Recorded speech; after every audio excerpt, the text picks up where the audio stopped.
She is a judge sitting on the 7th Judicial Circuit. She's highly respected. She was a professor at Notre Dame. 3 years during that tenure, she was chosen by the students to being the best professor, which I'm sure is no easy task at any college. She's widely admired for her integrity. She grew up in New Orleans, graduated from Rhodes College in Memphis, Tennessee in 1994, graduated summa cum laude and first in her class from Notre Dame Law School in 1997. So academically, she's very gifted. She clerked for Judge Lawrence Silberman on the U.S. Court of Appeals for the D.C. Circuit, and then for Justice Scalia on the Supreme Court. She practiced law in Washington, D.C. She joined the faculty at Notre Dame in 2002. She's published numerous articles in prestigious journals, including the Columbia, University of Virginia, and Cornell Law Review. She's been a circuit court judge at the 7th Circuit since 2017. She was confirmed to that position with a bipartisan vote. She has heard hundreds of cases in that capacity. She said, "I clerked for Justice Scalia more than 20 years ago, but the lessons I learned still resonate. His judicial philosophy is mine. A judge must apply the law as written. Judges are not policymakers, and they must be resolute in setting aside any policy views they might hold." She will give her statement, but I think that is a good summary of who she is. That's who Amy Barrett is in terms of the law. In terms of Amy Barrett, the individual, she and her husband have 7 children, 2 adopted. So 9 seems to be a good number. The process. This is an election year. We're confirming the judge in an election year after the voting has occurred.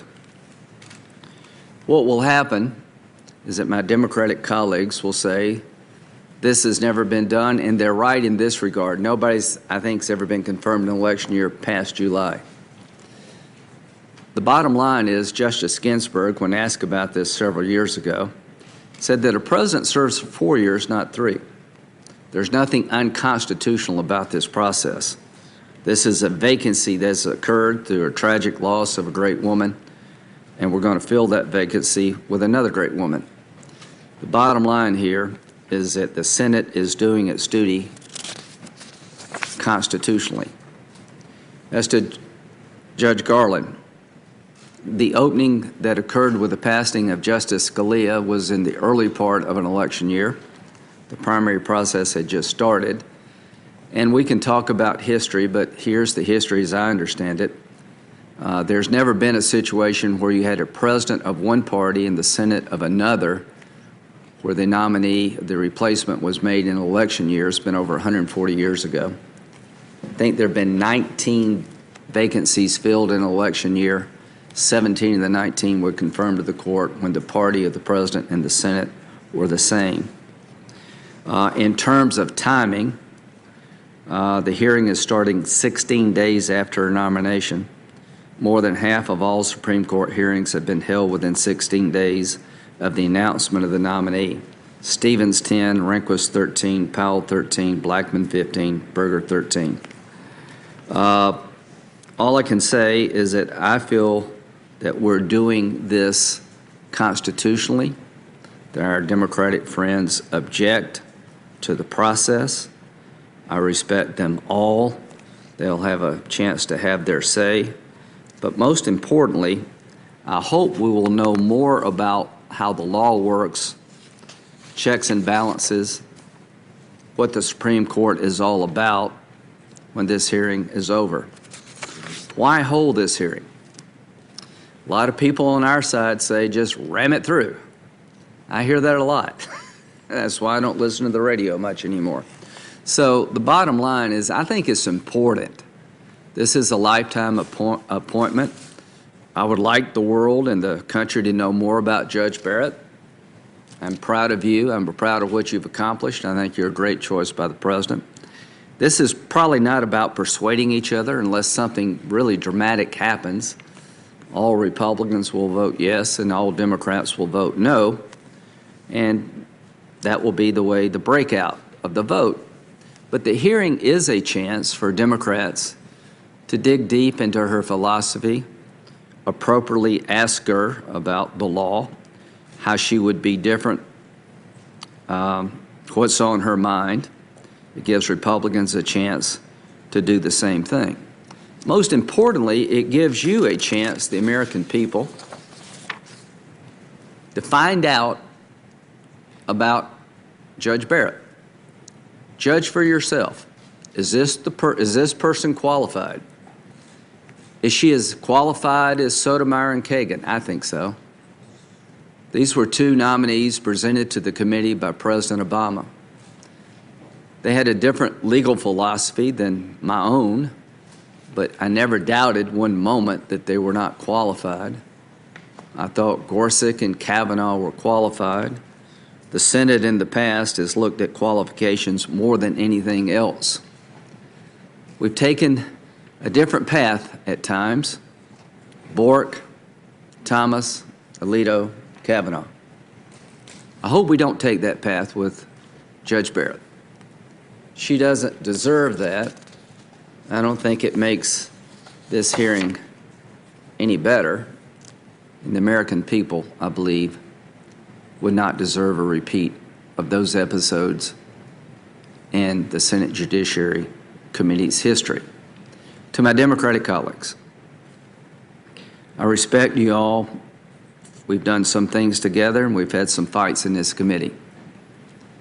I've tried to give you the time you need to make your case, and you have every right in the world to make your case. I think I know how the vote's going to come out, but I think Judge Barrett is required for the good of the nation to submit to your questions and ours. This is going to be a long, contentious week. I would just ask one thing of the committee. To the extent possible, let's make it respectful, let's make it challenging. Let's remember the world is watching. Senator Feinstein. Thanks very much, Mr. Chairman, and I do want to just address your last statement. We feel the same way, and I believe we want this to be a very good hearing, and I certainly will strive to do my best to achieve that. Good morning, Judge Barrett, and welcome to you and your family. Less than 1 month ago, the nation lost one of our leading voices for equality. Ruth Bader Ginsburg left very big shoes to fill. Judge Ginsburg loved the law, and she loved this country. She worked all of her life to ensure that the opening words of our Constitution, "We the people of the United States, in order to form a more perfect union," included all the people, not just a few, elite few. She was a standard bearer for justice. Justice Ginsburg's nomination was the first one that I participated in when I came to the Senate, and it was a real thrill to be part of that crowded and celebratory hearing for someone who had broken down barriers and reopened doors and staunchly believed in a woman's right to full equality and autonomy. In filling Judge Ginsburg's seat, the stakes are extraordinarily high for the American people, both in the short term and for decades to come. Most importantly, health care coverage for millions of Americans is at stake with this nomination. So over the course of these hearings, my colleagues and I will focus on that subject. We will examine the consequences if, and that's a big if, Republicans succeed in rushing this nomination through the Senate before the next president takes office. But most importantly, in just a few weeks, on November 10th, the Supreme Court will hear hearings in Texas v. California. a case brought to strike down the ACA. The President has promised to appoint justices who will vote to dismantle that law. As a candidate, he criticized the Supreme Court for upholding the law and said, and I quote, "If I win the presidency, my judicial appointments will do the right thing, unlike Bush's appointee, John Roberts, on Obamacare," end quote. And when he appointed Judge Barrett to fill Justice Ginsburg's seat, the President said that eliminating the Affordable Care Act would be, quote, "a big win for the USA." Judge Barrett, you've been critical of Chief Justice Roberts for his 5-4 opinion upholding the law, stating that Roberts, quote, "pushed the Affordable Care Act beyond its plausible meaning to save the statute," end quote. This well could mean that if Judge Barrett is confirmed, Americans stand to lose the benefits that the ACA provides. So I hope you will clarify that in this hearing. First, more than 130 million Americans with pre-existing conditions like cancer, asthma, or even COVID-19 could be denied coverage or charged more to obtain health insurance. This includes more than 16.8 million Californians with pre-existing conditions. And we are just one state, but I think you should know how we feel. Secondly, some 12 million working Americans are covered through the ACA's Medicaid expansion. If the act is struck down, they lose their health care. Third, more than 2 million Americans under the age of 26 are covered by their parents' health insurance, and they could lose that coverage. Fourth, insurers could charge higher premiums for women simply because of their gender. And fifth, women could lose access to critical preventive services and maternity care, including cancer screenings and well-woman visits. Now, the bottom line is this. There have been 70 attempts to repeal the ACA, but clearly the effort to dismantle the law continues, and they are asking the Supreme Court to strike down the Affordable Care Act. This, I believe, will cause tremendous harm. Consider people like Christina Monroe Garcia of my home state. At age 60, Christina's eyesight started to fail because of cataracts. She had always struggled to obtain insurance because of pre-existing conditions, including C-sections and epilepsy. The cost of coverage, when it was even offered to her, averaged between $2,500 and $3,000 a month, far more than she and her husband could afford. In 2010, she was able to obtain coverage through the Affordable Care Act. Within weeks, she was able to have cataract surgery. This saved her life. Christina described her reaction when she was able to get coverage through the California Health Exchange following passage of the ACA. And let me quote, "It was like manna from heaven. I cried. After all these years of struggling to obtain coverage, I was able to get insurance through the California Exchange, no questions asked about my pre-existing conditions. The premium was worth $200 a month as compared to the $2,500 to $3,000 monthly payments I would have to pay before the ACA, if I could even get an insurer to offer me coverage."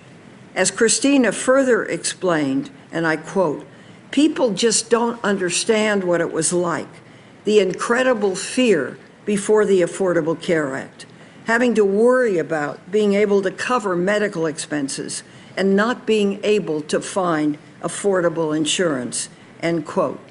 We can't afford to go back to those days when Americans could be denied coverage or charged exorbitant amounts. That's what's at stake for many of us, for America, with this nomination. And that's why the questions we will ask and the views, hopefully, that you will share with us are so important. We are now just 22 days from the election, Mr. Chairman. Voting is underway in 40 states. Senate Republicans are pressing forward, full speed ahead, to consolidate a court that will carry their policies forward with, I hope, some review for the will of the American people. President Trump said last week that he had, quote, instructed my representatives to stop negotiation over a COVID-19 relief package until after the election, end quote, and to, quote, focus full-time on confirming Judge Barrett to the Supreme Court. When Justice Scalia died in February of 2016, Senate Republicans refused to consider a replacement for his seat until after the election. At the time, Senator McConnell said the American people should have a voice in the selection of their next Supreme Court justice. When asked in October 2018 if Republicans intended to honor their own rule if an opening were to come up in 2020, Chairman Graham promised, quote, if an opening comes in the last year of President Trump's term and the primary process has started, we'll wait till after the next election. Republicans should honor this word for their promise and let the American people be heard. Simply put, I believe we should not be moving forward on this nomination, not until the election has ended and the next president has taken office. Thank you, Mr. Chairman. Thank you very much, Senator Feinstein. Senator Grassley. Welcome, Judge. On March 1, 2016, Justice Ginsburg delivered a eulogy for her friend, Justice Scalia. Justice Ginsburg said, quote, we were different, yes, in our interpretation of written text, yet one in our reverence for the courts and its place in the U.S. system of governance, end of quote. Justice Ginsburg's remarkable life and legacy will be honored for a generation, and also Justice Scalia's. The Senate is now tasked with carrying out perhaps its most solemn duty under the Constitution. As we go through this process, we should heed Justice Ginsburg's words with a shared reverence for the court and its place in our constitutional system. This idea of place in our system of government is critical. Ours is a government of separated powers. The power to make, enforce, and interpret law isn't centralized in one person or one branch of government. That's not a mistake.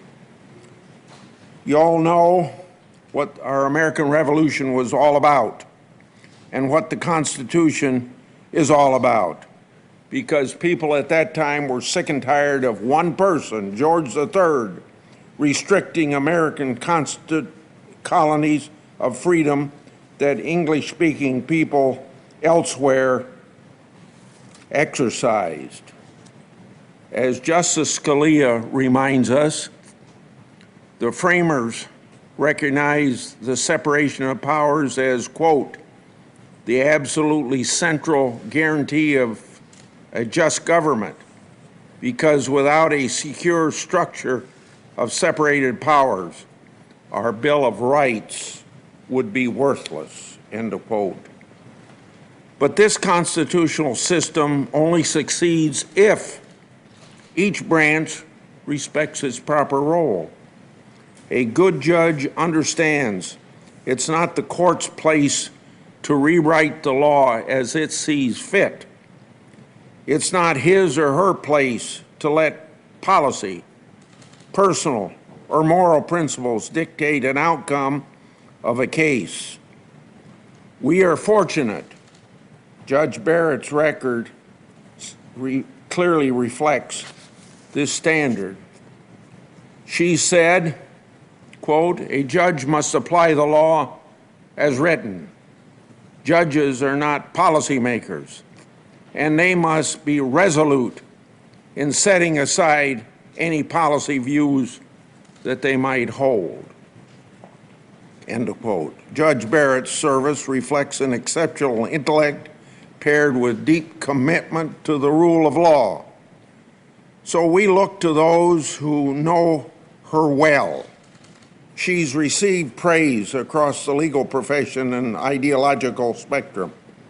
Former colleagues at Notre Dame described the judge as, quote, "brilliant, industrious, gracious, and kind, and as a person of utmost integrity with an open mind and an even temperament that is prized in a judge," end of quote. She's also known as, quote, "a generous mentor," and she's known for her, quote, "her humility, graciousness, and her ability, born of her credibility, to build consensus among differing views," end of quote. Her students, quote, "expressed awe with the power of Judge Barrett's intellect, with her mastery and organization of complex material, and with her professionalism," end of quote. Leaders of more than 200 liberty-supporting groups across the country say Judge Barrett, quote, "possesses the judicial temperament and philosophy necessary as a bulwark for our Constitution and institutions of government," end of quote.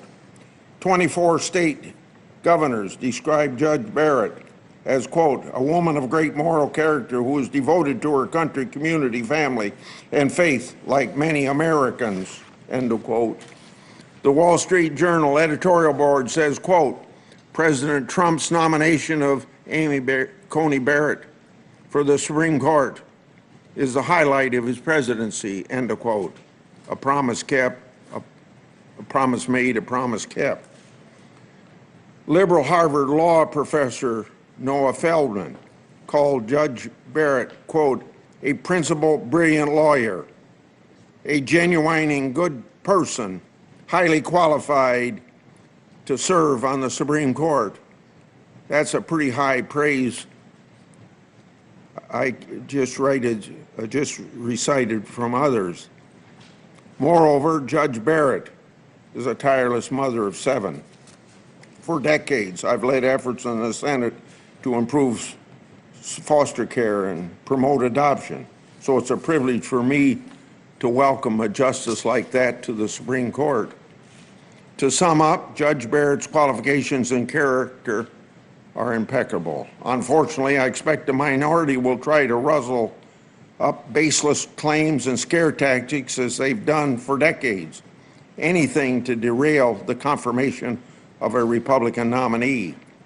Lately, the left is threatening to pack the Supreme Court in retaliation for this confirmation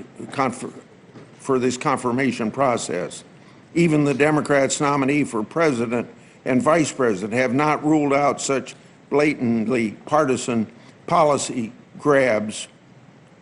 Republicans are following the Constitution and the precedent.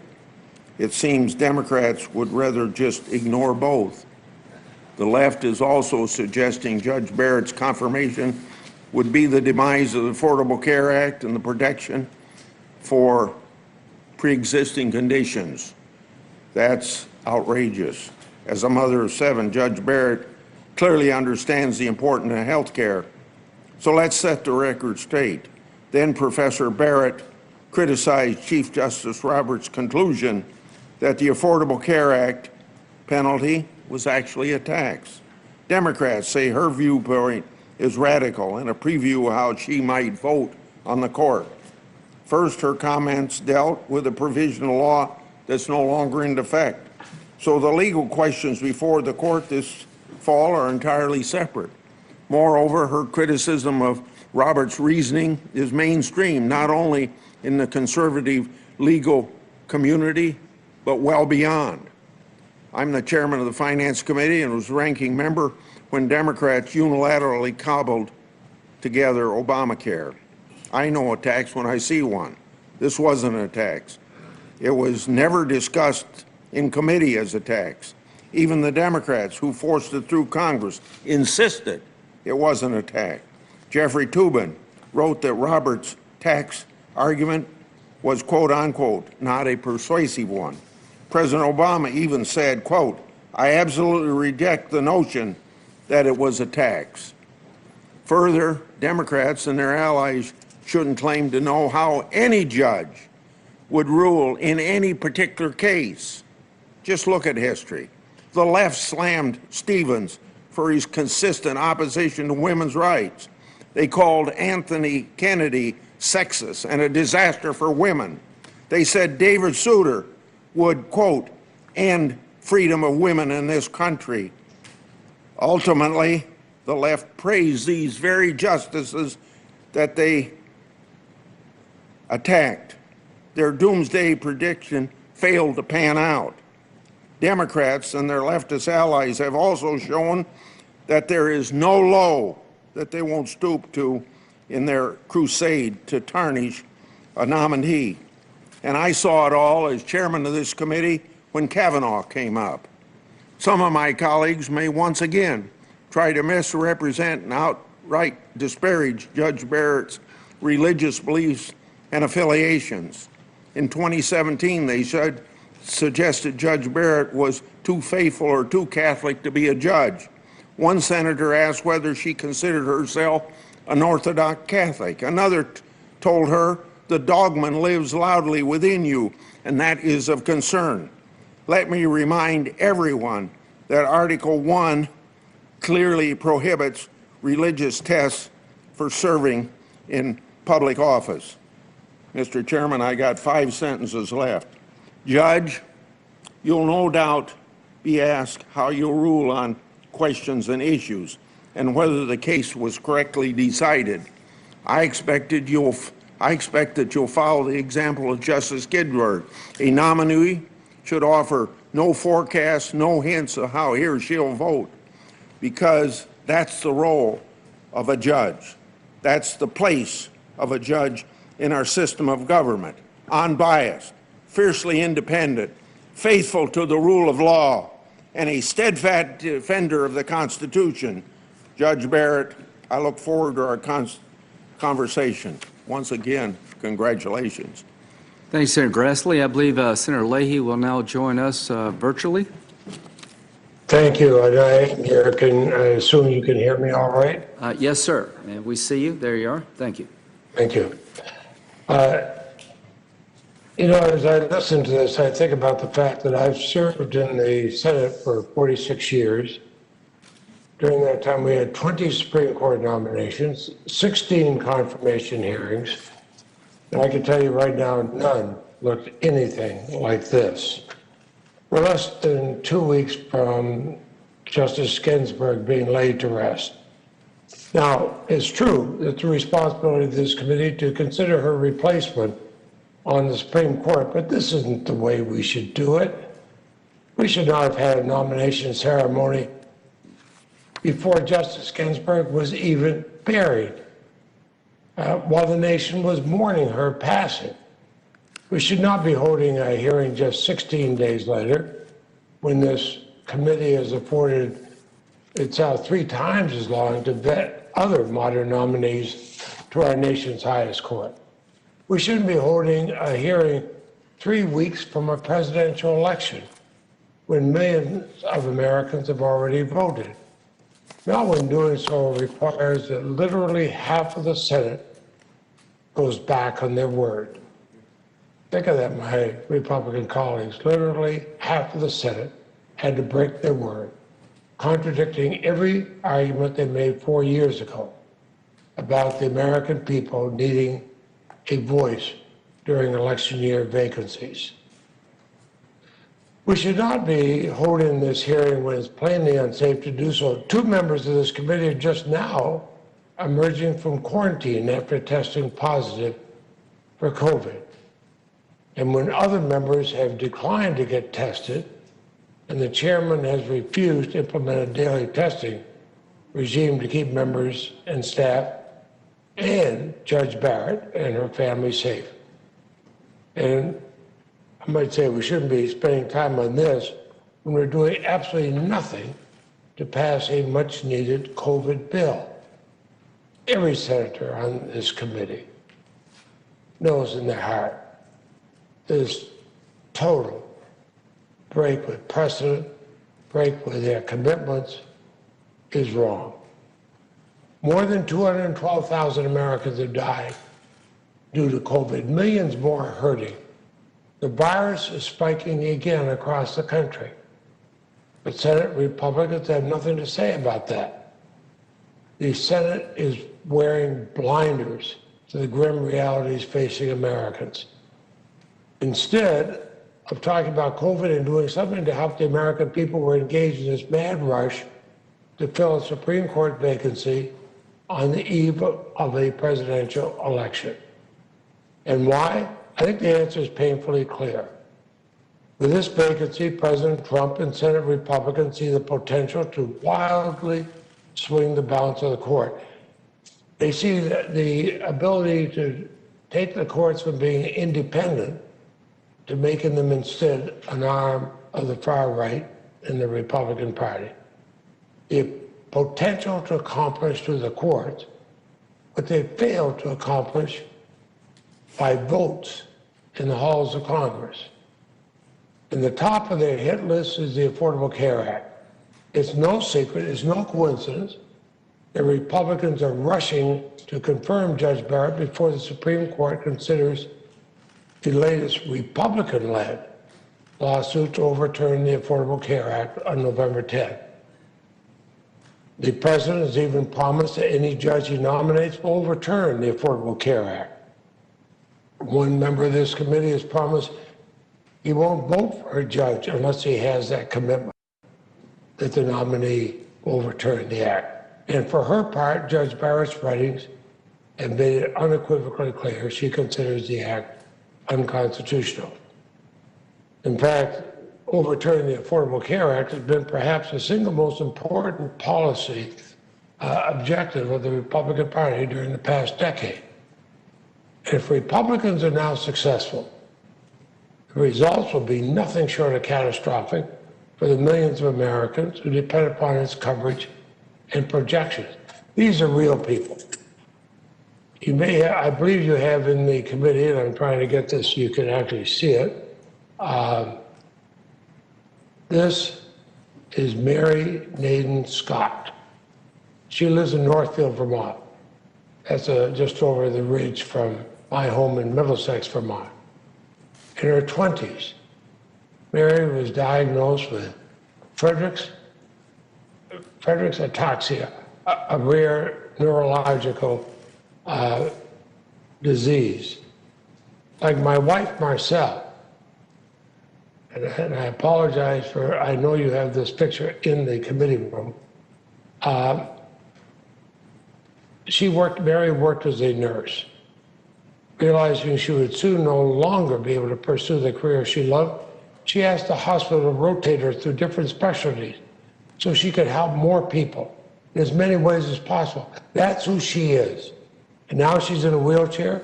She can no longer practice nursing. She does everything she can to take care of her 2 children. I actually had the pleasure of calling one of her sons on his birthday last spring. And Mary, I know, attends their soccer games. She helps with their remote school. She even brought them to tour the Vermont State House.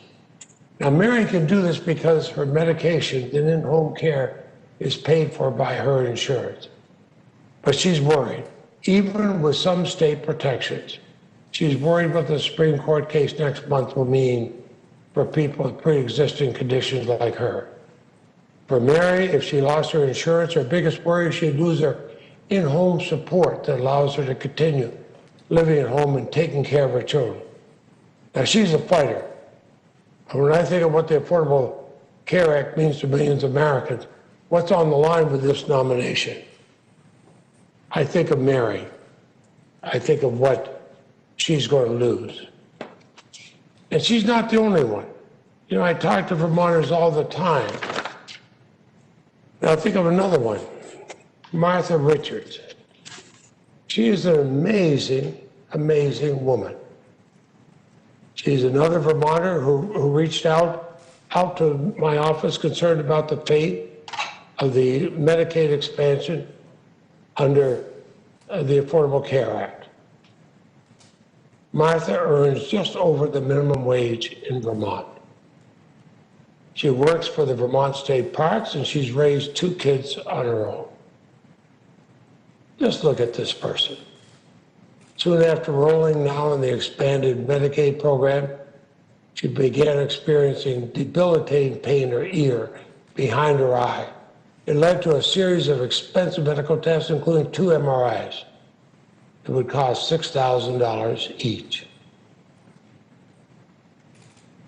She shudders. The thought what would have happened without the Medicaid expansion. If it's discarded now, as Republican attorneys general have requested a case before the Supreme Court, millions of Americans like Martha would be on their own. Now, I do not suggest that Judge Barrett personally desires these consequences or personally desires to devastate the lives of these 2 Vermonters. Far from it. Just look at this person. Soon after rolling now in the expanded Medicaid program, she began experiencing debilitating pain in her ear behind her eye. It led to a series of expensive medical tests, including 2 MRIs. It would cost $6,000 each. She shudders. The thought what would have happened without the Medicaid expansion.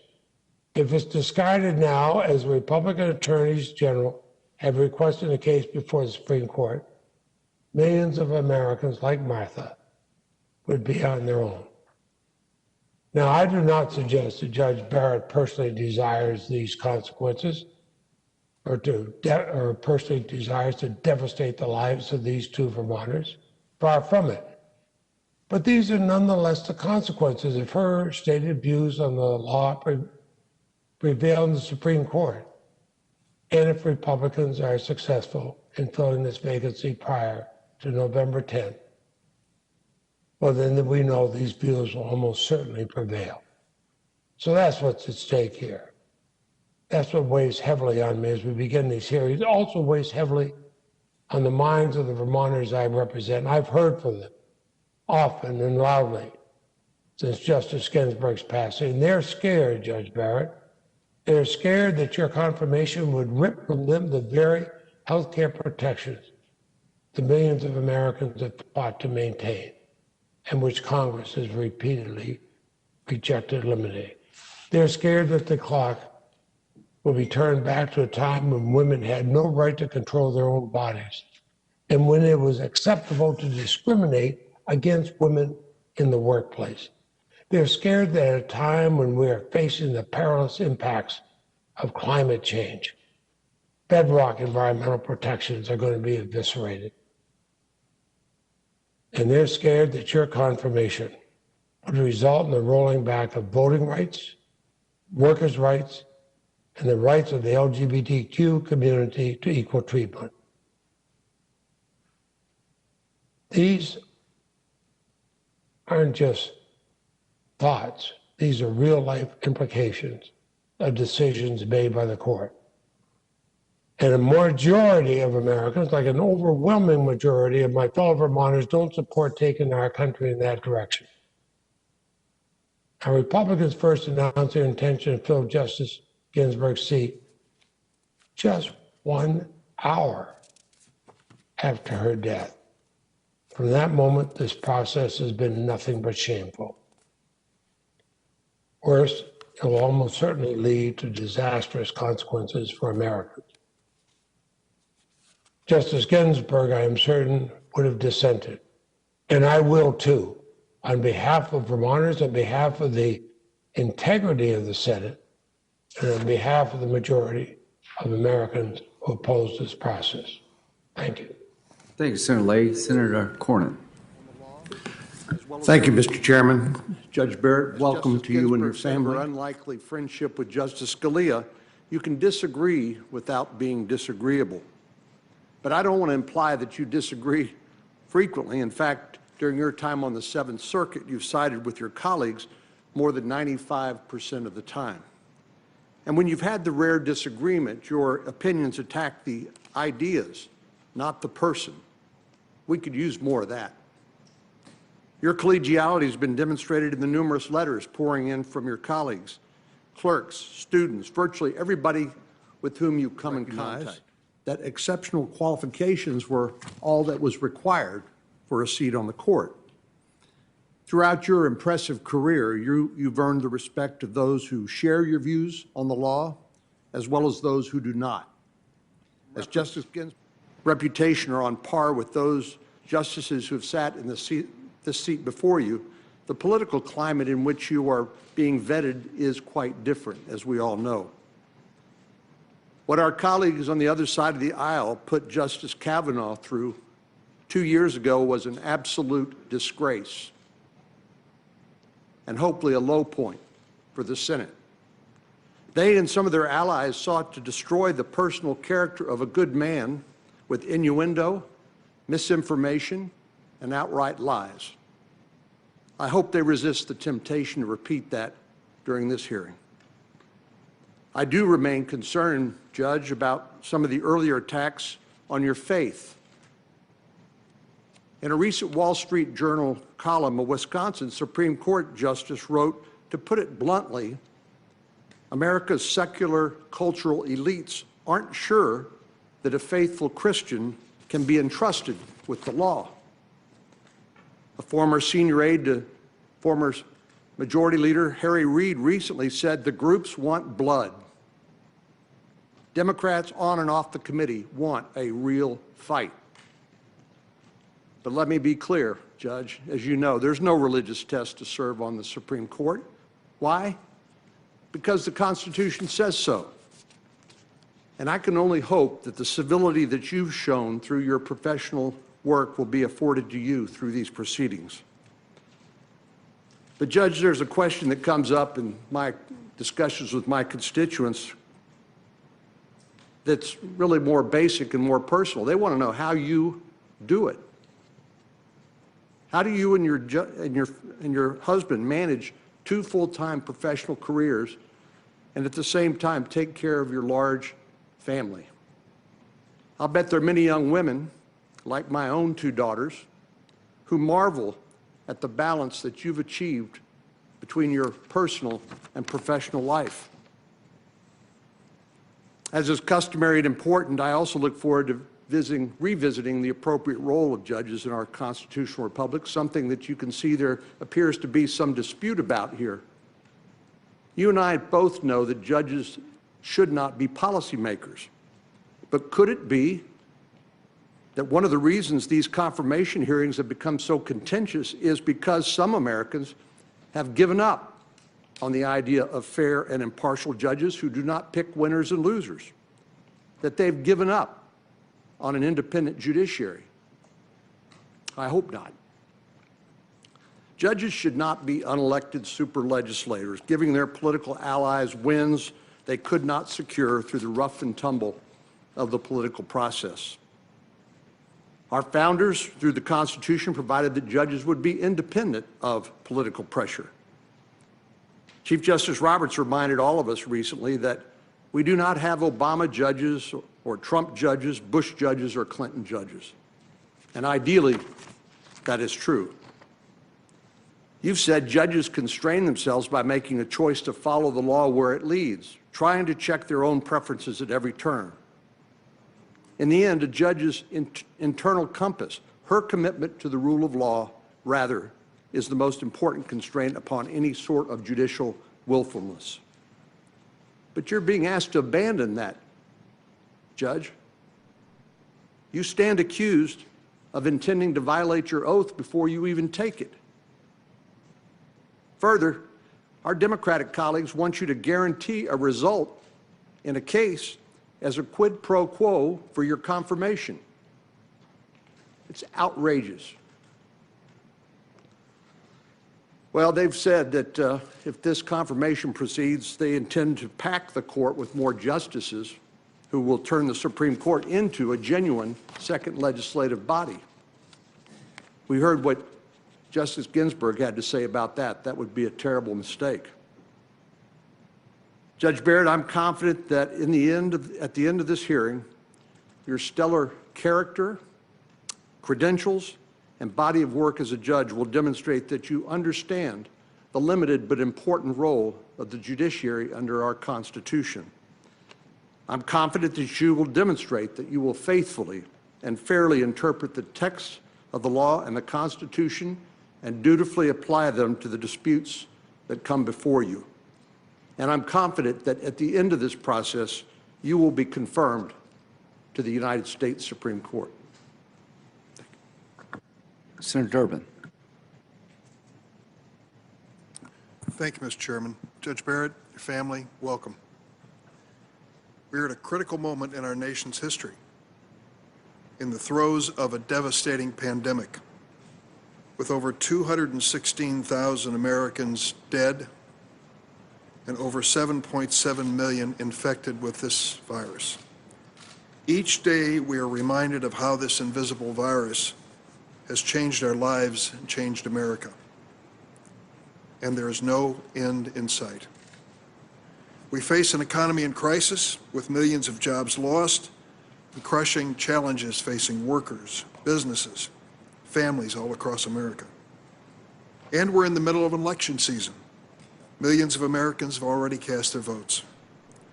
And this may be one of the most consequential elections in our nation's history, because for the first time in the history of the United States, an incumbent president refuses to commit to a peaceful transition of power if he loses the election. This president, in his vanity and constitutional recklessness, refuses to commit to accept the will of the American electorate. And of course, we're still in the process of mourning the loss of an historic champion of justice and equality, Ruth Bader Ginsburg. Justice Ginsburg spent her entire life and every ounce of strength and talent she was given in the pursuit of America's highest ideal, equal justice under the law.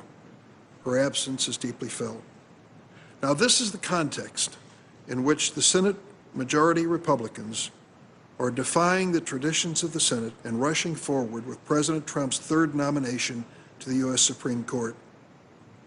It has been recounted earlier that Justice Ginsburg was approved by the Senate by a 96-3 vote.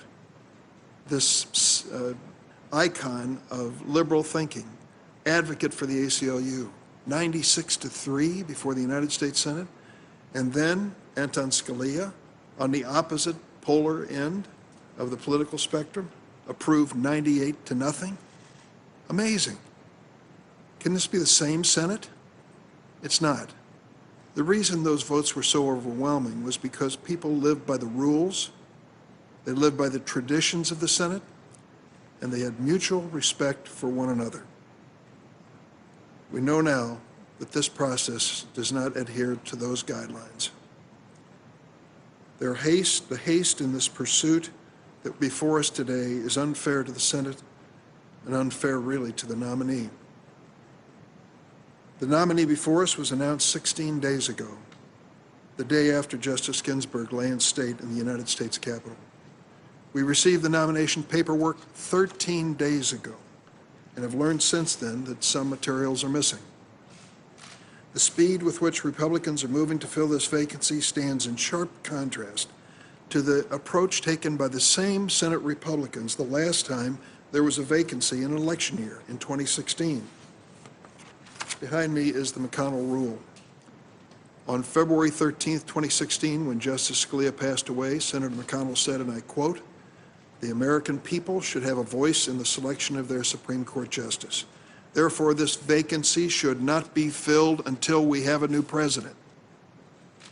This rock-solid statement of principle was made 269 days before the 2016 election. The Republican members of this committee fell obediently in line behind Senator McConnell's statement of principle. They even sent a letter on February 23, 2016, and I quote, This committee will not hold hearings on any Supreme Court nominee until after our next president is sworn in. The letter noted that, quote, the election is well underway, that was 269 days before the election, and said the decision was, quote, born of a necessity to protect the will of the American people. Yet when Justice Ginsburg passed away on September 18th this year, Senator McConnell said that very same night, and I quote, President Trump's nominee will receive a vote on the floor of the United States Senate. He made this statement a mere 46 days before the election. People had already begun casting votes, and my Republican colleagues marched in front of the cameras, looked down at their shoes, dutifully reversed their positions, and lined up obediently behind their leader again. It gets down to this. Either the American people do get an election year voice regarding a vacancy on the Supreme Court, or they don't. In 2016, Senator McConnell said, give them a voice. Now he says, don't give them a voice. It is a shameless, self-serving, venal reversal. Why are Senate Republicans so afraid to give the American people a voice about the future of the Supreme Court? First, they must doubt that Donald Trump will be reelected. Second, they want a 6-3 Supreme Court to carry out a Republican agenda that's really not very popular with the American people. And there are 2 dates on the calendar which explain their timetable, November 3rd and November 10th. We know November 3rd is Election Day. President Trump has made it clear he wants another of his appointees on the Supreme Court before the election because he anticipates court challenges over the vote, especially over mail-in balloting, which he has repeatedly attacked without any substance. President Trump has indicated he'd be perfectly happy to have a close election decided by a 6-3 conservative majority Supreme Court rather than by the votes of the American people. The other date, of course, is November 10th. We know that date well on this committee. That's the date the Supreme Court will hear oral arguments in California versus Texas. This is the case in which the Trump administration is urging the court to strike down the entire Affordable Care Act, including protections for tens of millions of Americans with pre-existing conditions. It's unimaginable that in the midst of a pandemic, the Republicans want to strike down a law that 23 million Americans rely on for their personal health insurance and millions more for the protections given to the writing of future insurance policies. On September 27th, President Trump tweeted he wants to see the Affordable Care Act, quote, terminated in the Supreme Court. Let's be very honest about this. This president has never suffered an unuttered thought. He gives us 25 tweets a day to tell us what's going through that fertile mind. We know what he thinks because he tells us what he thinks. And he made it clear that he wants his Supreme Court and this nominee to join him in eliminating the Affordable Care Act. This is his litmus test. How many times have we heard it? How many times have we heard his criticism of Chief Justice Roberts for failing to strike down Obamacare? When he was running for president, then candidate Trump tweeted, quote, if I win the presidency, my judicial appointments will do the right thing, unlike Bush's appointee John Roberts on Obamacare. Think it would mean if the Republicans wished to strike this down, all the people who would lose their coverage, which we have heard recounted repeatedly this morning and will hear even more. Republicans in Congress have been obsessed with repealing Obamacare for years, but they don't have the votes to do it. They couldn't get it done in the House. They couldn't get it done in the Senate thanks to 3 brave Republicans, including John McCain. And now they've got to rely on the court to do their work. Judge Barrett, you're on the record. You wrote an article in which you criticized the NFIB versus Sebelius case where Chief Justice Roberts was the deciding vote upholding the ACA. Now your nomination is moving forward at unprecedented speed. So what's at stake? Let me show you what's at stake here. I want you to meet Kenny Murray from Tinley Park, Illinois, and his family. Last year, I had a privilege of meeting the family in my Washington office. Here's a picture of Sue, Ken, their daughter Maddie, and their son Kenny. Sue and Kenny Murray told me that their son Kenny was diagnosed in utero with multiple complex congenital heart defects. Before his first birthday, Kennedy had 2 open-heart surgeries at Advocate Children's Hospital outside of Chicago. He had surgery for the 3rd time at 14 months of age. 4 months in his young life, he was staying in the pediatric ICU, and his health bills had reached $1 million. When Kenny was born in November 2013, his dad's health insurance through his employer had a lifetime maximum cap of $1 million. Thankfully, the Affordable Care Act banned insurance companies from imposing these annual lifetime limits, including on employer-sponsored health insurance. That ban went into place in January 2014, 6 days before Kenny's first surgery. If it weren't for the ACA, Sue and Ken would have hit the lifetime limit for Kenny in just 4 months. They told me they would have gone bankrupt. Thanks to the Affordable Care Act, Kenny was able to get the care he needed. This last picture I want to show you, well, here it is. Wouldn't you want him on your team? I sure would. When she gave permission for me to share Kenny's story today, his mom, Sue, said, quote, "Kenny is a real person whose life depends on the Affordable Care Act." Judge Barrett, your nomination for a lifetime appointment to the highest court in the land comes before us under a cloud. You have been nominated by a president who shows contempt for the Constitution, but does not hesitate to tell his loyal followers that you are being sent to the bench to do his political chores. Abolish the ACA, rule in his favor on any election contest, and even more. You cannot feel good about a president cheapening this historic moment. The future of the Affordable Care Act and so many other issues hang in the balance. Voting rights, civil rights, the right to privacy and choice, environmental protection, gun safety laws, marriage equality, dreamers, work protection. These are the stakes. If we wait just a few more days, we'll know what the American people have to say. Thank you, Senator Durbin. Senator Lee, welcome back. Thank you, Mr. Chairman. Welcome, Judge Barrett, and welcome to your family as well. Judge Barrett, you and I have a number of things in common.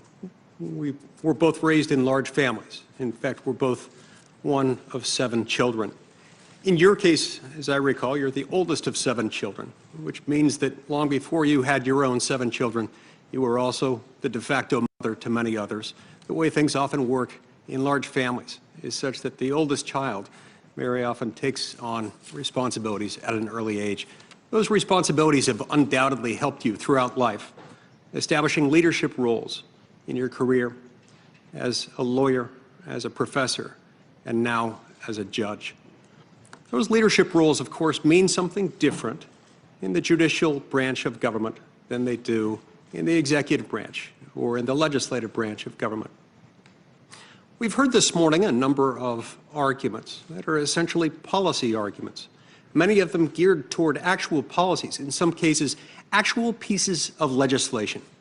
We have to remember that we've got 3 distinct branches of government within our system. We've got 2 that are political, the legislative branch, where we work, where we make laws, the executive branch, headed by the president, where the laws are executed, implemented, and enforced, and of course, the judicial branch, where you work, where the laws are interpreted, where people come to disagreement as to their meaning. The branches are sometimes referred to as equal. I don't think this is the best description of them. I think the best description of them is that they are coordinate branches of government, meaning they each exist within their own sphere. They're not equal in the sense that the least dangerous branch was, is, always has been, and always will be the judicial branch, for the simple reason you can't reach out. You can't decide where we're going to go today or tomorrow. The judiciary is confined solely to those cases and controversies brought before your jurisdiction. You look not into the future, but in the past. You see the world, as it were, through a rear-view mirror. Your job is to decide what the law says when people disagree as to the law's meaning. Those laws consist of words. Those words used in a particular combination, in a particular context, had a particular meaning on the day of their enactment or their incorporation into the Constitution, and that's your job. And yet, if you were watching today's hearing, and some of the statements made by some of my colleagues, in fact, if you were to look at any of the countless posters put up in here, you'd think that this was a political discussion, a policy discussion, a legislative discussion. You, in fact, are not being reviewed for a legislative position or a policy-making position. You're being reviewed for a position on our nation's highest court, where you'll be asked from time to time to decide cases based on the law and based on the facts. This is not something that should result or properly should be considered by us as something that requires us to examine whether, to what extent, in what way you have compassion for any of the individuals depicted in these photos. I'm certain, just based on my limited interaction with you, that you have compassion for all people. But this isn't the question, nor is the question before us whether you would agree or disagree as to any particular policy embedded within any particular statute. You understand that this isn't your job, not as a judge on the U.S. Court of Appeals for the Seventh Circuit where you now sit, nor would it be if you were to be confirmed as an Associate Justice to the United States Supreme Court. One might also have the impression, from watching this morning's proceedings so far, that the Supreme Court of the United States is a remarkably bitter, cynical, and overwhelmingly partisan place. It is not. You and I have both clerked at the U.S. Supreme Court, and we both know that you actually look at the numbers, you'll see something remarkable. Despite its flaws, and despite the fact that it sometimes makes mistakes, the Supreme Court of the United States sits atop something that is the envy of the entire world. A judicial system that, despite the fact that it's run by human beings and therefore is imperfect, is the best judicial system that has ever existed on planet Earth. One of the many ways in which this is manifested is when you look at the 9 members of the Supreme Court and the fact that they come from different backgrounds. They've been appointed by different presidents. They've come at it with somewhat different judicial philosophies. To the extent that some of them have indicated what their political leanings might be, they indicate that they come from different political backgrounds as well. And yet, the most common configuration of a Supreme Court decision is not 5-4. Not even 6-3. It's in fact 9-0, 8-1, and 7-2 make up the vast, overwhelming majority of all Supreme Court decisions. Now, this is especially remarkable when you consider the fact that the Supreme Court typically takes up only those cases, those rare cases, as to which lower courts have been unable to reach an agreement when interpreting the same finite provisions of federal law, a federal statute, or a provision of the United States Constitution. Multiple lower courts, very smart men and women from around the country, highly specialized, skilled in their trade, have been unable to reach the same conclusion as to the meaning of the same group of words. Then and only then does the Supreme Court tend to take up those cases. And yet, the Supreme Court overwhelmingly decides those cases either unanimously or near unanimously. And without these partisan divisions that one, from watching this hearing, would think is the bread and butter of the Supreme Court's work. The 5-4 configuration is actually relatively rare. When it does arise, it's not even always involving a hot-button political issue. Most of the Supreme Court's docket doesn't even consist of the hot-button issues. A whole lot of it consists of stuff that I find really, really fascinating, like the Dormant Commerce Clause. I mean, what American doesn't sit up late at night and stew over whether it's okay for a state or a political subdivision thereof to treat an article of commerce differently based on its origin or destination out of state or outside the United States?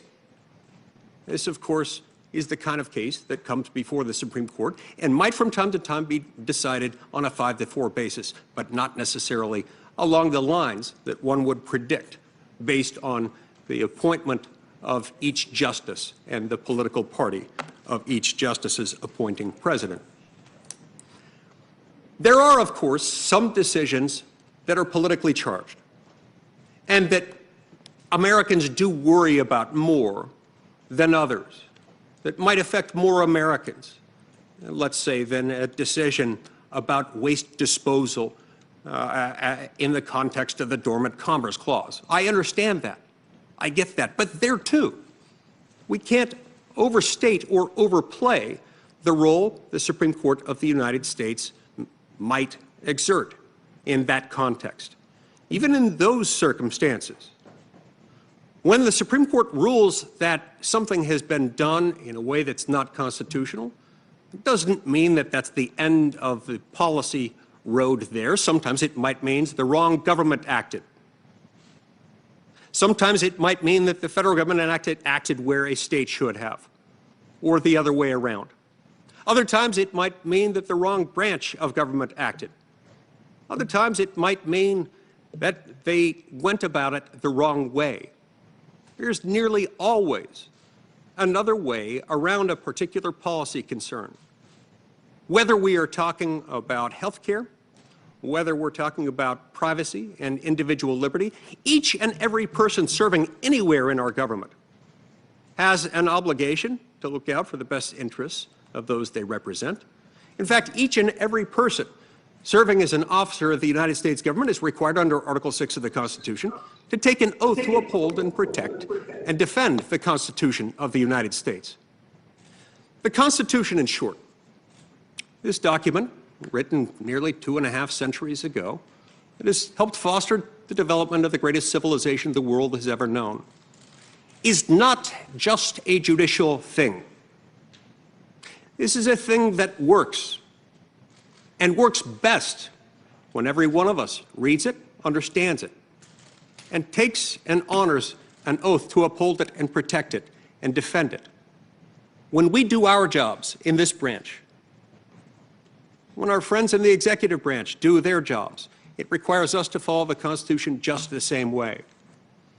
These tactics of creating fear and uncertainty and doubt, these tactics that result in relentless protests outside of the one branch of government that isn't political, astound me, but they dismay me and they disappoint me.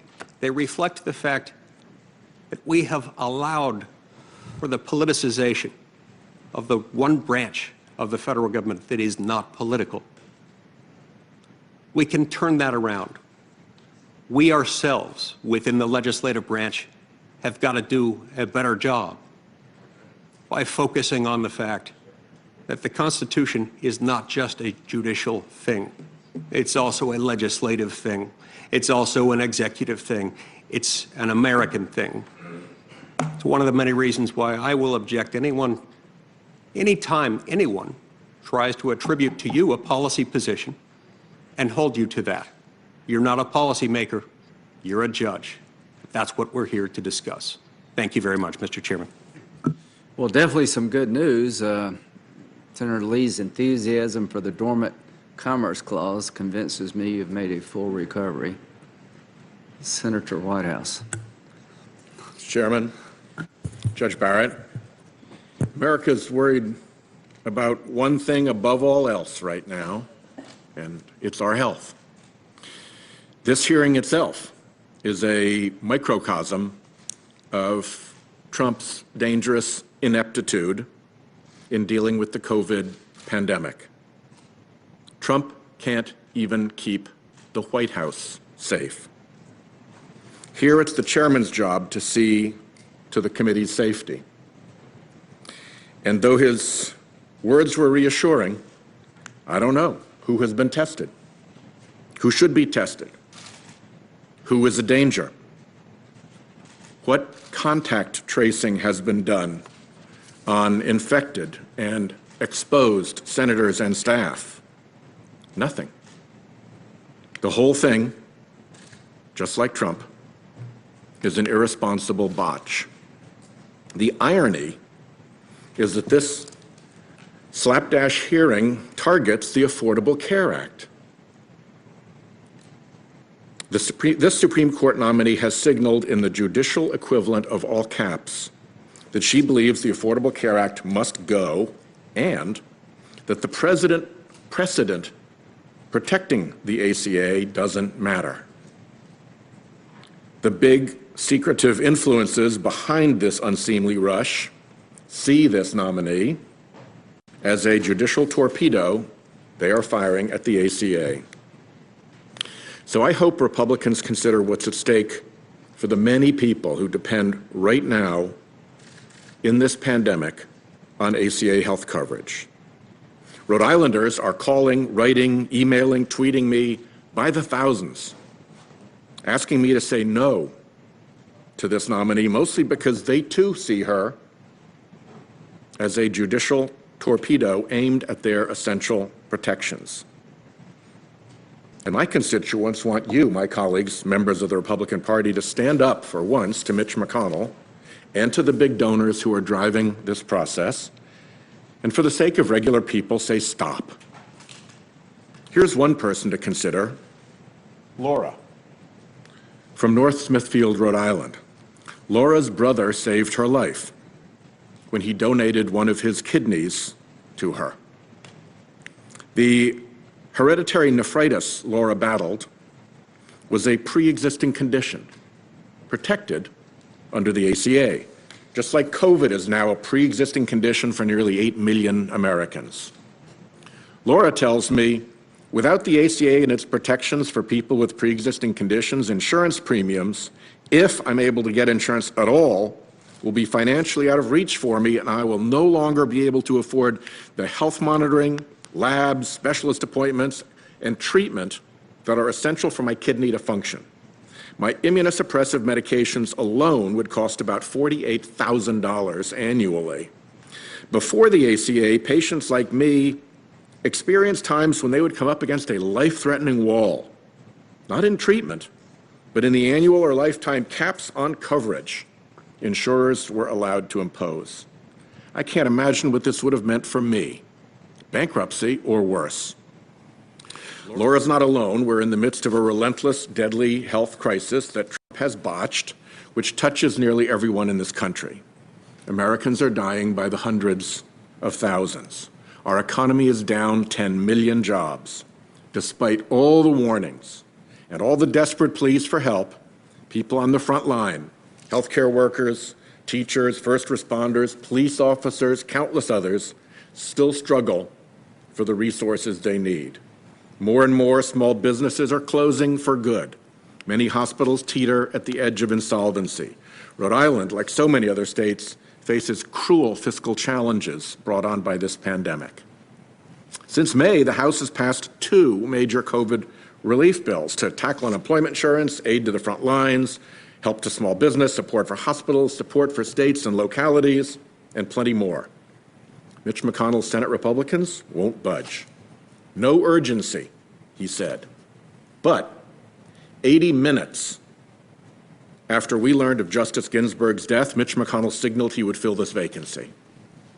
The White House chose a replacement 3 days later. Justice Ginsburg hadn't been buried when the President and Senate Republicans celebrated Judge Barrett's nomination at the White House super spreader event. This was a hypocritical, tire-squealing 180 for many Republican colleagues. When they blocked Merrick Garland, we heard nonstop about the importance before an election of the American people weighing in at the ballot box. Nonstop that you shouldn't have a nominee appointed to the court after the primary season had begun. Well, now, with Americans voting right now in the general election, we get this mad slapdash rush. Why? Look at the Supreme Court calendar. Exactly 1 week after the election, on November 10th, the Supreme Court is going to hear California v. Texas, a constitutional challenge to the ACA. It survived its last challenge by 1 vote. If the new challenge succeeds with a new justice, the case will tear out the ACA, the law on which over 20 million Americans rely for health insurance, through which 17 million Americans access Medicaid coverage, under which 129 million Americans get pre-existing conditions covered, under which millions of seniors enjoy lower drug costs. Gone.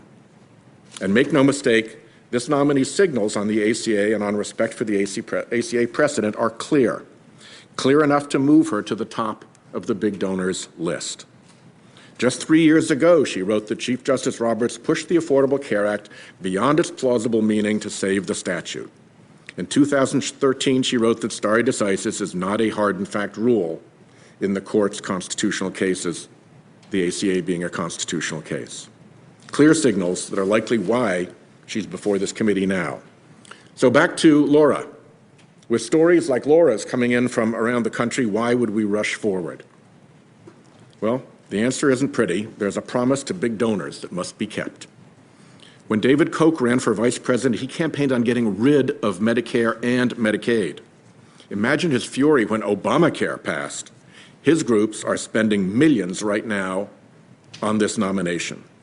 Republicans in Congress tried and failed to repeal the ACA more than 70 times. It's in the Republican Party platform for justices to reverse the ACA decision. Trump has over and over said this is his reason. And now we're in this mad rush to meet the November 10th argument deadline. And colleagues pretend this isn't about the ACA. Right. The travel of the ACA case leads to one senator's doorstep. In a Politico article yesterday, the senior senator from Texas tried to say that this rushed process isn't targeting the ACA. But look at the record. The district judge in Texas who struck down the ACA in the case, now headed for the court, is a former aide to the senator, who's become what the Texas Tribune calls the favorite for Texas Republicans seeking big judicial wins like torpedoing the ACA. The senior senator from Texas introduced in committee the circuit court judge who wrote the decision on appeal striking down the ACA. Senator Cornyn has filed brief after brief arguing for striking down the ACA. He led the failed Senate charge to repeal the ACA in 2017. He said, "I've introduced and co-sponsored 27 bills to repeal or defund Obamacare and have voted to do so at every opportunity. And now, talking about socialized medicine, the old Republican battle cry against Medicare, Senator Cornyn and all of our colleagues on this committee are pushing to get this nominee on by November 10th, the time needed to strike down the Affordable Care Act. Please don't tell us this isn't about the Affordable Care Act." From Cornyn judge to this nominee, hop, hop, hop. When Texans lose their ACA health care protections, hop, hop, hop, to see whose doorstep that sits on. Lost in this hypocritical rush is the legacy of Ruth Bader Ginsburg. Let me close by remembering her for a minute in this unseemly charade. She fought for equality, equity, and dignity. She forged a path for women in the law, to Harvard Law School, to the pinnacle of legal academia, to the apex of legal advocacy, and on to the Supreme Court, where she defended women's reproductive rights, Gonzalez v. Carhart, the rights of workers, Ledbetter v. Goodyear Tire and Rubber, voting rights, Shelby County v. Holder, the rights of immigrants, Homeland Security v. Regents, and countless other freedoms. In her work, she bent the arc of the moral universe toward justice for all Americans. How fitting that she should be the first woman to lie in state in our United States Capitol. As to this charade, big donors may love it, but Americans see what's going on. They see this ugly, hasty, hypocritical power grab, and they know what it means for their health care in the midst of a pandemic. For Republicans, there is no washing your hands of responsibility for the results that your president has told us will ensue. Thank you, Mr. Chairman. Thank you. Senator Cruz, I think, is with us virtually. Is that correct? Yes, Mr. Chairman. All right. Thank you, Mr. Chairman. Good morning. Welcome to Judge Barrett. Welcome to your family. Welcome to your beautiful children who are here with you today. You know, I want to start by making some observations about what we've heard this morning.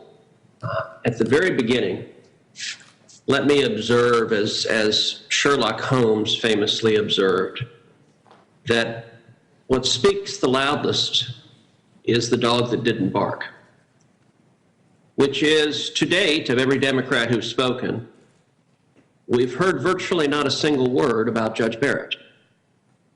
We've heard a lot of attacks at President Trump. We understand our Democratic colleagues are not supporters of the president. We've heard a lot of political rhetoric. We just heard the senator from Rhode Island directing some attacks at Senator Cornyn from Texas, and I understand there's an election in a few weeks, so that those political attacks are not surprising. But we've heard very little about the nominee who is here and whose confirmation we're considering. And I think part of the reason for that is that on any measure, Judge Barrett's credentials are impeccable. This is a woman who graduated #1 in her class at Notre Dame Law School. I'd venture to say that there is likely not a single member of this committee who graduated #1 in their class in law school. Perhaps my colleague Mike Lee can disagree with that statement, but it is a very impressive accomplishment. Judge Barrett went on to be a clerk to the great Justice Antonin Scalia, one of the greatest justices ever to serve on the Supreme Court. We heard celebration from Senator Leahy about the fact that he was confirmed 98-0.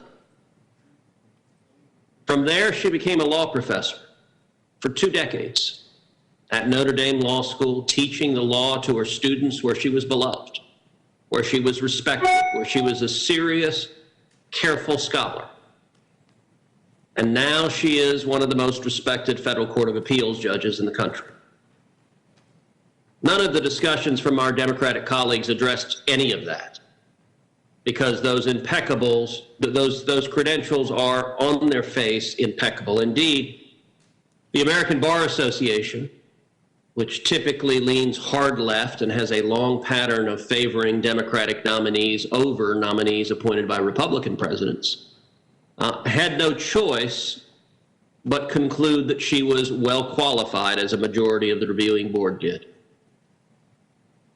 Judge Barrett's qualifications are remarkable, and I believe she will serve as an excellent Supreme Court justice. So what is it our Democratic friends have focused on? Well, one thing they've focused on is history. And they claim the fact that this nomination is occurring at all is illegitimate.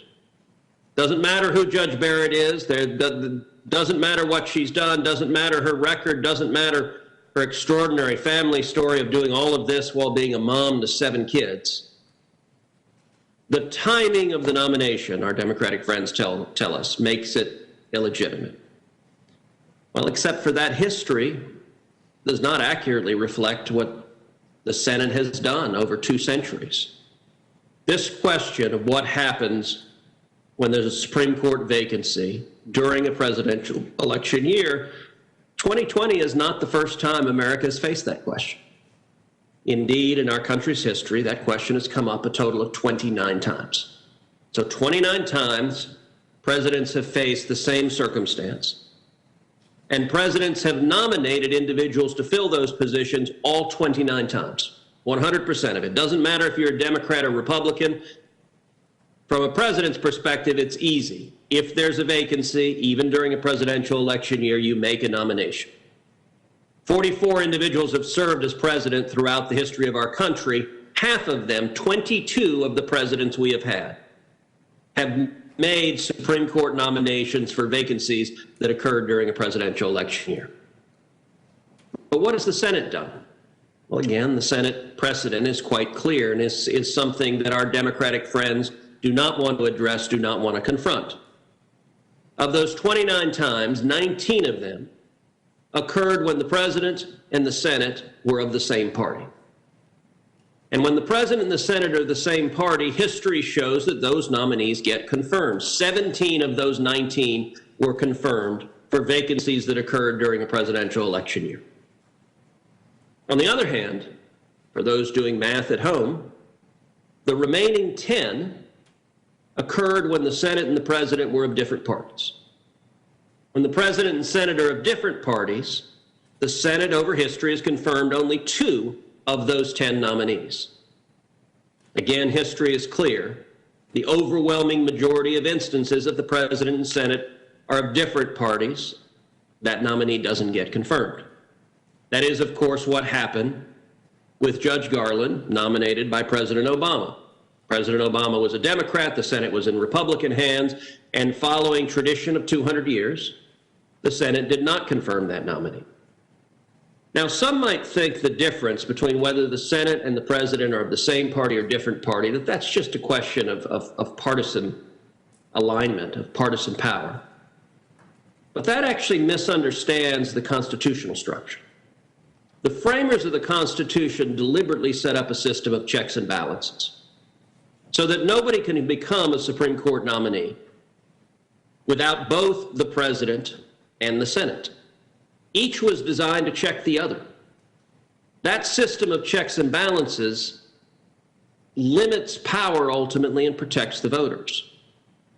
And indeed, the voters made a clear choice. You know, one of the things that is clear from this discussion this morning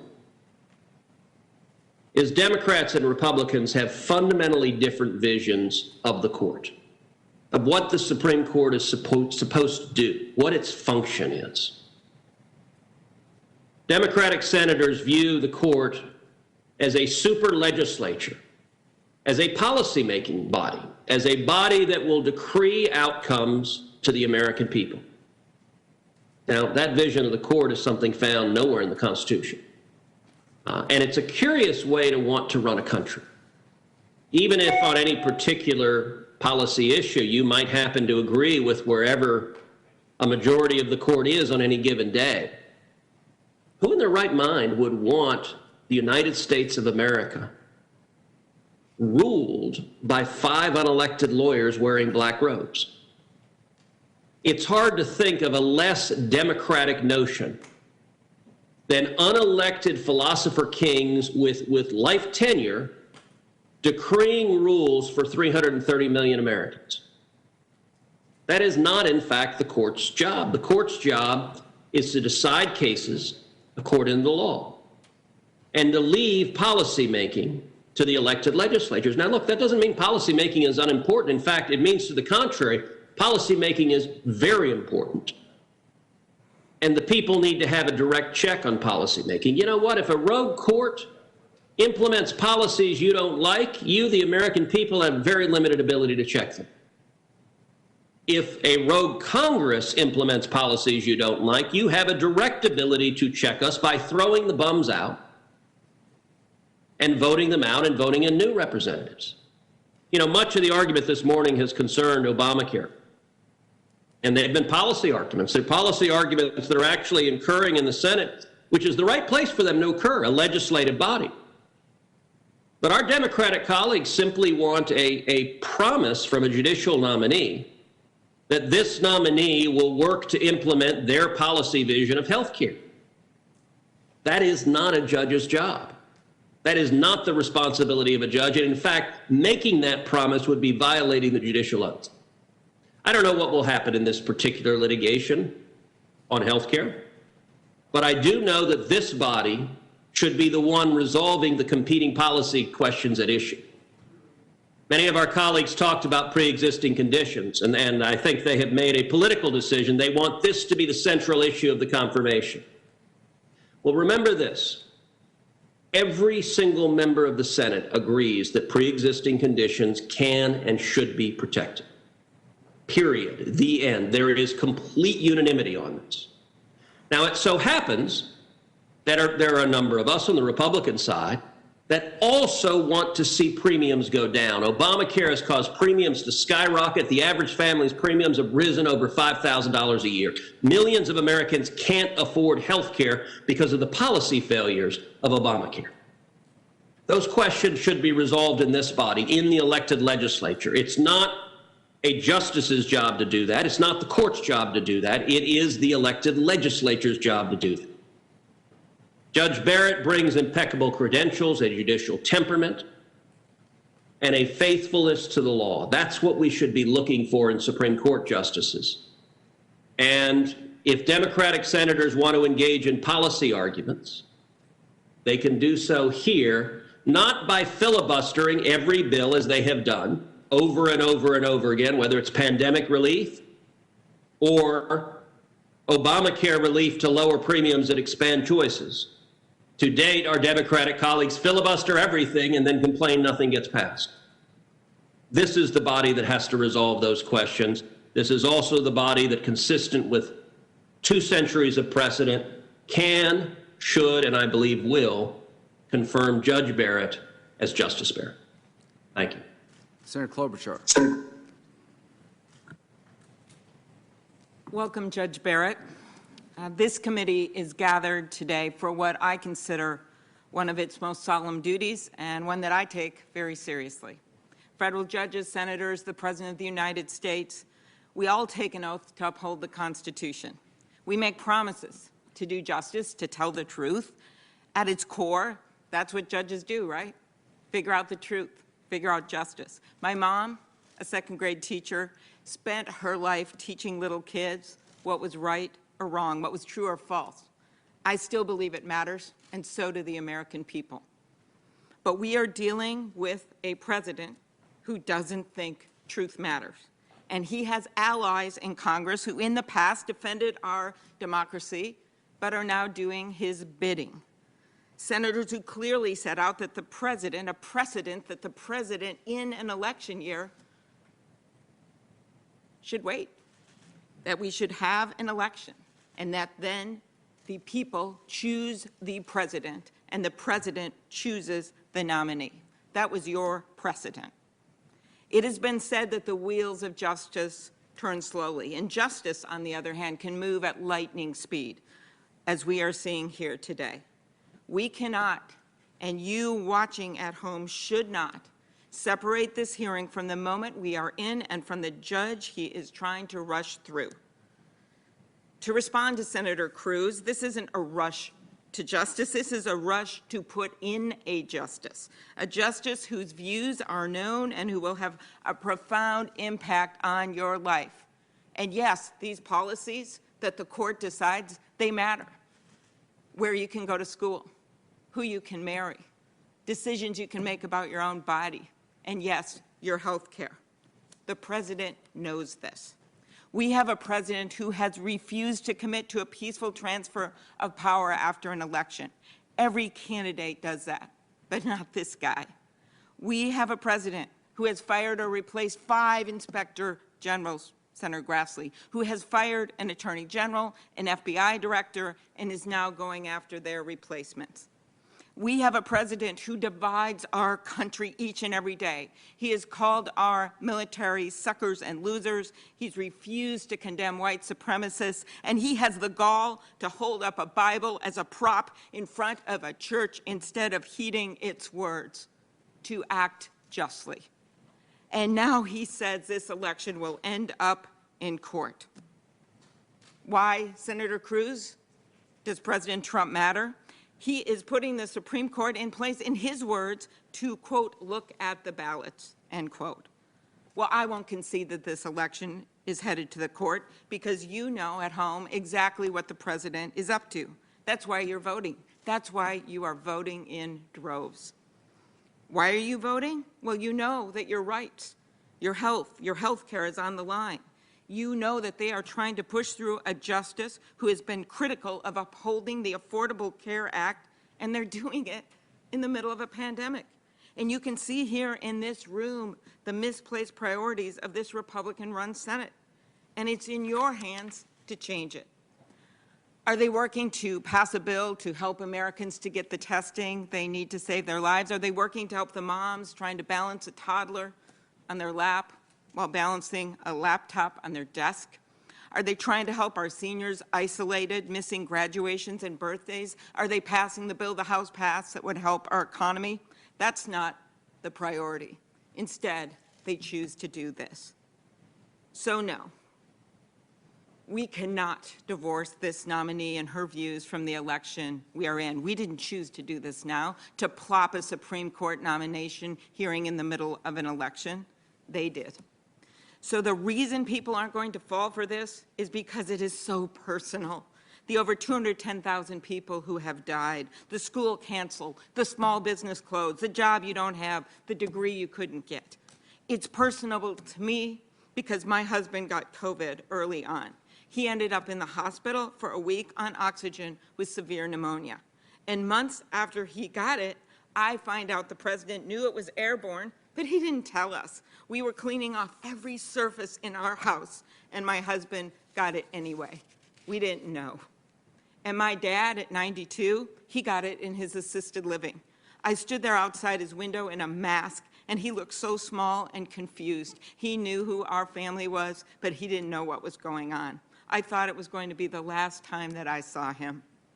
He miraculously survived. But Marnie Zhang, she didn't. Marnie was a rising star, the chairwoman of the St. Paul School Board in just 31 years when COVID took her life. Her dad felt sick. She went with him to the hospital because he was scared, and then she got sick, never got off a ventilator, and died. The daughter of Hmong refugees whose parents fled Laos to a refugee camp in Thailand before arriving in Minnesota. Marnie and her 7 siblings grew up in St. Paul. Their family, the American dream. This is who this virus has taken from us. Someone who has left behind a mother and a father and 7 siblings who loved her, and someone who undoubtedly would have made the world a better place. The president could have saved so many lives. Instead, he's been reckless, packing people in without masks for your nomination party, Judge Barrett. 35 people got sick. The president himself ends up in the hospital, and when he leaves Walter Reed still contagious, he defiantly takes off his mask and walks into the White House. And then he lies and says the virus will magically go away. The truth matters. And the truth is, America, that this judicial nominee has made her views so clear, and this president is trying to put her in a position of power to make decisions about your lives. The Affordable Care Act protects you from getting kicked off of your insurance. That's on the line. The president has been trying to get rid of Obamacare since he got in power. John McCain went in and stopped it with that big thumbs down. Then they went and brought a case to the U.S. Supreme Court, and they're now trying to stack the deck against you right now. The last time this was before the court in a big way was when Justice Roberts, not exactly a blazing liberal, voted the same as Justice Ginsburg to uphold the Affordable Care Act. And this nominee, she criticized him. America, this is about you. It's about these 2 girls up here, Evelyn and Mariah, identical twins from Cambridge, Minnesota, honor roll students, star athletes. They play in the softball team. One's a pitcher, one's a catcher. They also play basketball. One of them got severe diabetes when she was very young. Does it matter which one? The pitcher, the catcher? They both deserve good health care. They get that with one stroke of a pen, one judge can decide if millions of Americans, including their family, would lose their insurance. One judge can decide if millions of Americans can lose their right to keep their kids on their insurance until they're 26 years old. One judge can decide that if seniors' prescription drugs, which already are too high, could soar even higher. This is a judgeship that was held by an icon who voted to protect your health care, Ruth Bader Ginsburg, a woman who never took no for an answer. When they told her a girl shouldn't go to law school, she graduated first in her class. And when they told her a man should argue landmark equal protection cases because maybe they'd have a better chance of winning, she did it herself, and she won. She never gave up. She had her own hashtag well into her 80s, the notorious RBG. And her last fervent wish was that a new president, the winner of this election, would pick her replacement. When you look at her opinions, you realize she wasn't just writing for today, she was writing for tomorrow. To the women of America, we have come so far, and in the name of RBG, we should not go backwards. As the rabbi said at Justice Ginsburg's memorial in the Capitol, her dissents, her strong words when she would disagree with the Republican-appointed justices, her words were never cries of defeat. They were blueprints for the future. So to all Americans, this hearing, whatever these guys try to do, whatever you hear from me, it will not be a cry of defeat. It will instead be our blueprint for the future. Yes, Judge, I think this hearing is a sham. I think it shows real messed up priorities from the Republican Party. But I am here to do my job, to tell the truth. To all Americans, we don't have some clever procedural way to stop this sham, to stop them from rushing through a nominee, but we have a secret weapon that they don't have. We have Americans who are watching, who work hard every day, believe in our country and the rule of law, whether they are Democrats, Republicans, or independent. They know what this president and the Republican Party are doing right now is very wrong. In fact, 74% of Americans think we should be working on a COVID relief package right now instead of this. Let me tell you a political secret. I doubt that it will be a brilliant cross-examination that's going to change this judge's trajectory this week. No, it is you. It is you calling Republican senators and telling them enough is enough, telling them it is personal, telling them they have their priorities wrong. So do it. And it is you voting even when they try to do everything to stop you. It is you making your own blueprint for the future instead of crying defeat. So do it. This isn't Donald Trump's country. It is yours. This shouldn't be Donald Trump's judge. It should be yours. Thank you, Mr. Chairman. Senator Sass. Thank you, Mr. Chairman. Judge Barrett, welcome. Congratulations. Jesse Barrett, congratulations. I just want to say, Senator Klobuchar said a number of things about COVID that I agree with. She cited a bunch of really painful stories in Minnesota, and similar stories could be told from across the country. I even agree with parts of her criticism of the mismanagement of COVID by Washington, D.C. I don't know what any of that has to do with what we're here to do today. Huge parts of what we're doing in this hearing would be really confusing to 8th graders. If civics classes across the country tuned into this hearing and tried to figure out what we're here to do, and they heard as much as they've heard about 2009 Finance Committee debates about what should be in a healthcare reform package. I'm blessed to sit not just on the Judiciary Committee, but also on the Finance Committee, and lots of the discussions we've had in here today fit better in a Finance Committee hearing than in a Judiciary Committee hearing.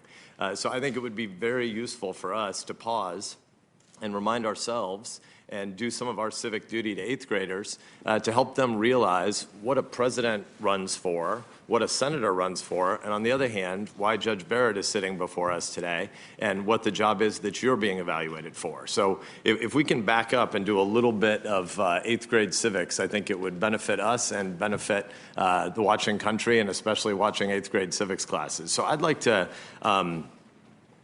distinguish first between civics and politics, because there was a time, the chairman said at the beginning of this hearing, there was a time when people that would be as different as Ruth Bader Ginsburg, and she was a heroic woman, that's absolutely true, and Antonin Scalia, another brilliant mind and your mentor, people that different could both go through the Senate and get confirmation votes of 95 or 98 votes. And the chairman said at the beginning of the hearing, he doesn't know what happened between then and now. I think some of what happened between then and now is we decided to forget what civics are and allow politics to swallow everything. So if I can start, I'd like to just remind us of the distinction between civics and politics. Civics is the stuff we're all supposed to agree on, regardless of our policy views differences. Civics is another way we talk about the rules of the road.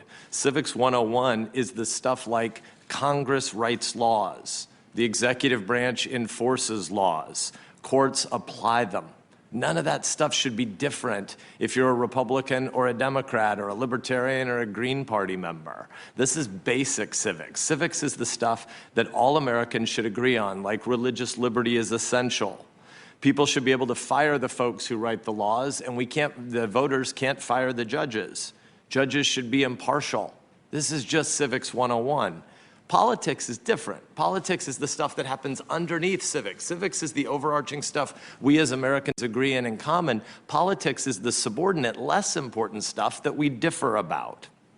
Politics is like if I look at my friend Chris Coons and I say, listen up, jackwagon, what you want to do on this particular Finance Committee bill is going to be way too expensive and might bankrupt our kids. Or if Chris looks back at me and says, listen up, jackwagon, you're too much of a cheapskate and you're underinvesting in the next generation. That's a really important debate. That's a political debate. That's not civics. Civics is more important than that. Civics doesn't change every 18 to 24 months because the electoral winds change and because polling changes. I think it's important that we help our kids understand that politics is the legitimate stuff we fight about, and civics is the places where we pull back and say, wait a minute, we have things that are in common, and before we fight again about politics, let's reaffirm some of our civics. So I'd like to have just sort of a basic grammar of civics for 5 minutes. One thing that we should all agree on, and two things that we should all disagree with. We should agree on it, but one thing that we agree about and are in favor of, and two things that we agree on that we should all reject. First, a positive, grand, unifying truth about America, and that is religious liberty. Religious liberty is the basic idea that how you worship is none of the government's business. Government can wage wars, government can write parking tickets, but government cannot save souls. Government's really important. War is important. Parking tickets are important. But your soul is something that the government can't touch. So whether you worship in a mosque or a synagogue or a church, your faith or your lack of faith is none of the government's business. It's your business and your families and your neighbors and all sorts of places where people break bread together and argue, but it's not about power, it's not about force, it's not about the government. This is the fundamental American belief. Religious liberty is one of those 5 great freedoms clustered in the First Amendment.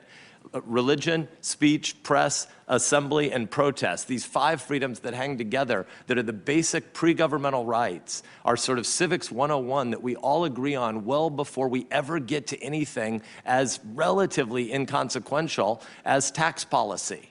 So civics should be the stuff we affirm together. And contrary to the belief of some activists, religious liberty is not an exception. You don't need the government's permission to have religious liberty. Religious liberty is the default assumption of our entire system.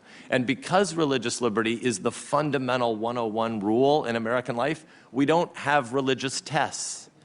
This committee isn't in the business of deciding whether the dogma lives too loudly within someone. This committee isn't in the business of deciding which religious beliefs are good and which religious beliefs are bad and which religious beliefs are weird.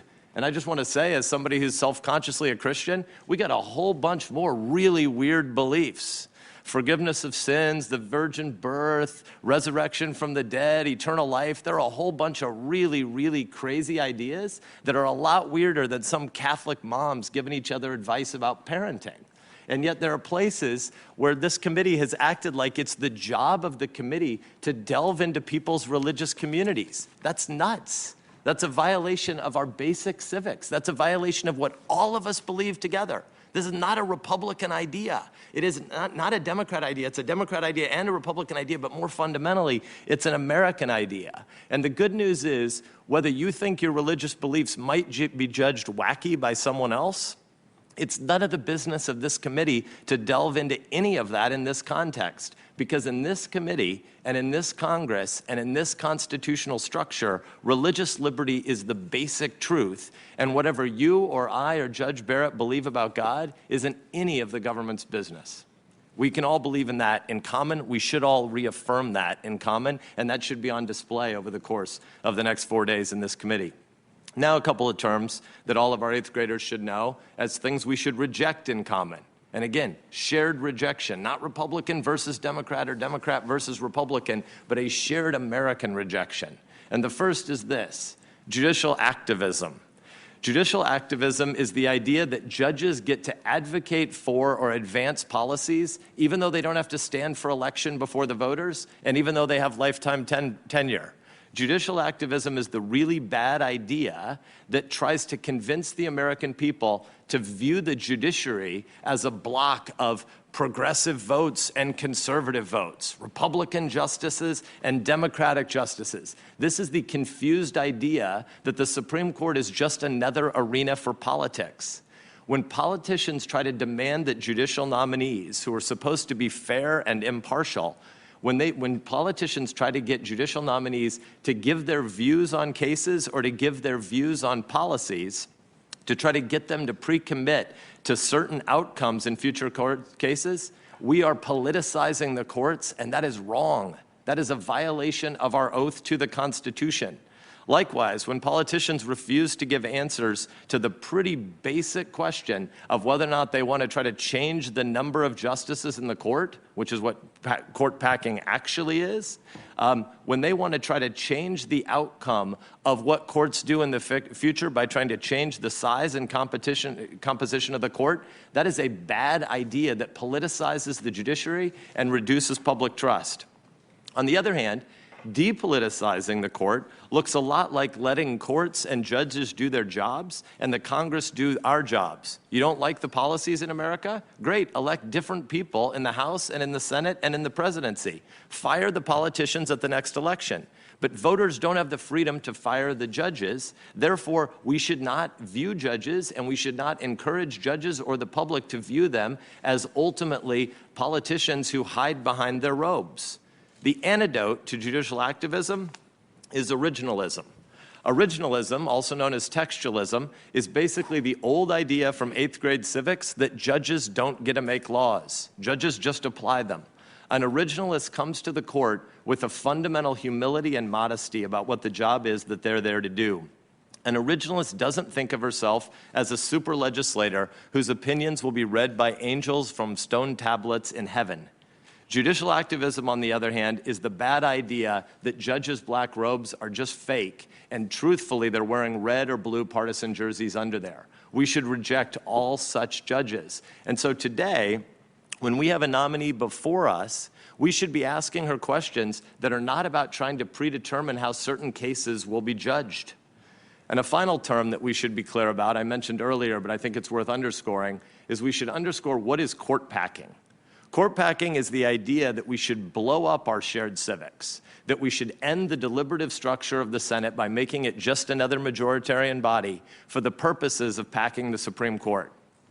Court packing would depend on the destruction of the full debate here in the Senate, and it is a partisan suicide bombing that would end the deliberative structure of the United States Senate and make this job less interesting for all 100 of us. Not for 47 or 53, because it's hard to get to a supermajority that tries to protect the American people from 51, 49, 49, 51 swings all the time. What blowing up the filibuster would ultimately do is try to turn the Supreme Court into the ultimate super legislature. Court packing is not judicial reform, as some of you who wrote the memo over the weekend got a lot of media to bite on. Court packing is destroying the system we have now. It is not reforming the system we have now. And anybody who uses that the language that implies filling legitimate vacancies is actually just another form of court packing that's playing the American people for fools. And the American people actually want a Washington, D.C. that depoliticizes more decisions, not politicizes more decisions. So, Judge, I'm glad that you're before us. I'm looking forward to hearing your opening statement later today, and I look forward to the questioning you have to endure over the next 2 or 3 days, even though you probably look forward to it a little bit less. Congratulations and welcome. Senator Coons. Thank you, Mr. Chairman. Judge Barrett, to you and your family, welcome.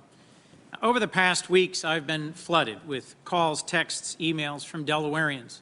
Delawareans who are scared because they are worried about their own health, the health of a parent or child, because they don't know if it's safe for their kids to go to school, if their businesses will survive, or because they're wondering why on earth this Senate is focused on racing forward with a Supreme Court nominee, but is not willing to take a vote to provide needed relief for them and their families.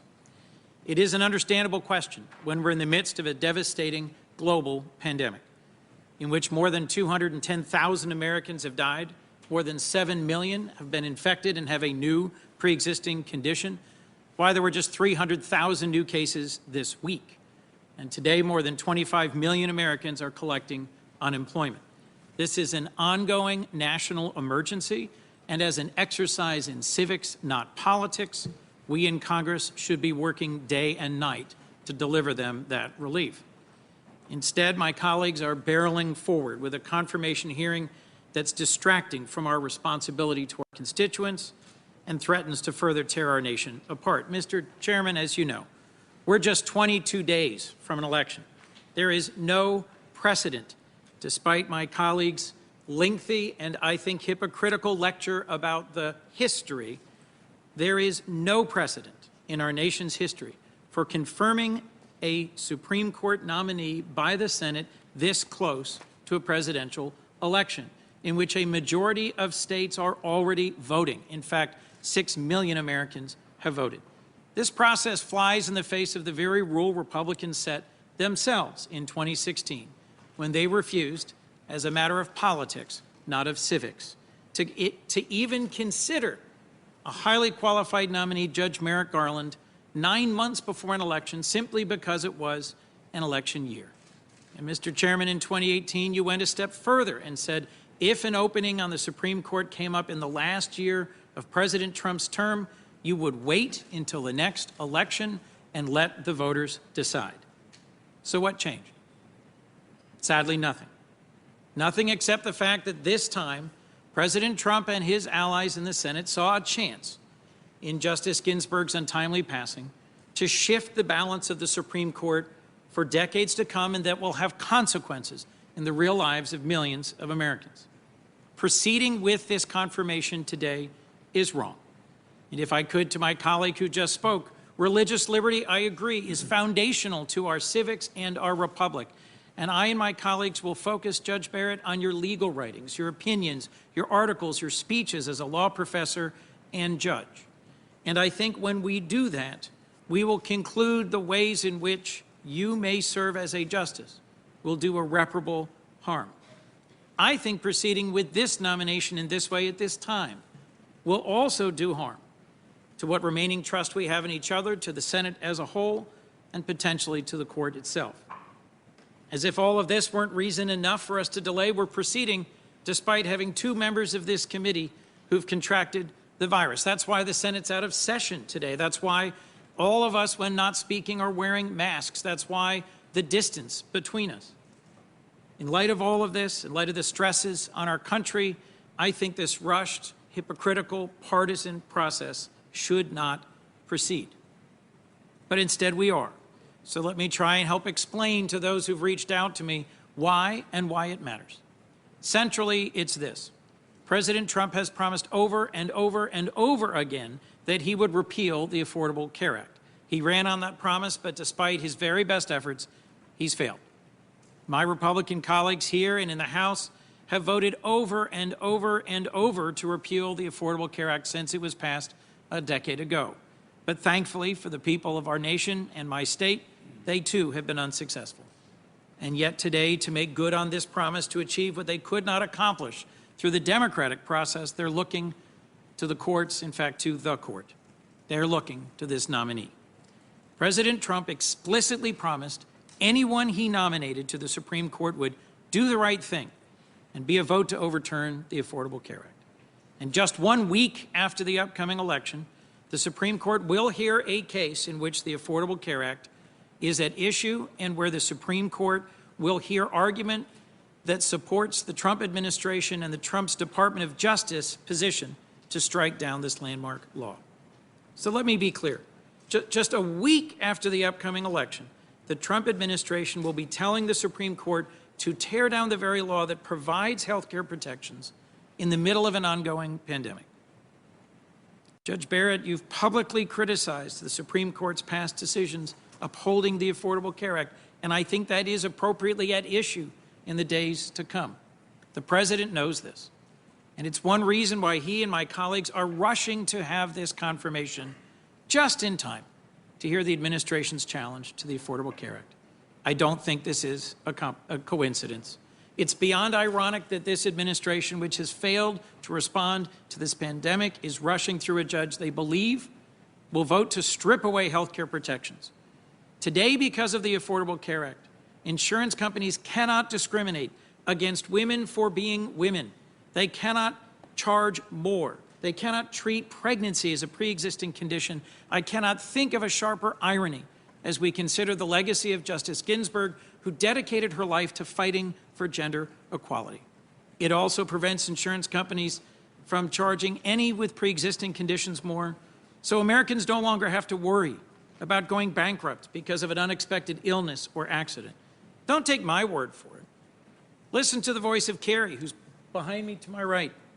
Carrie from Middletown, Delaware, used to pay $800 a month for junk insurance, as she called it, coverage so skimpy She had to live in fear of going to the doctor's office or needing medication. Because of the ACA, she was able to get better coverage to pay what she can afford based on her income. She has diabetes, she has high blood pressure, but thanks to the ACA, she can't be denied care or coverage. She told me when he spoke, this takes the stress and the worry out of it, and then asked me, how is this even at issue?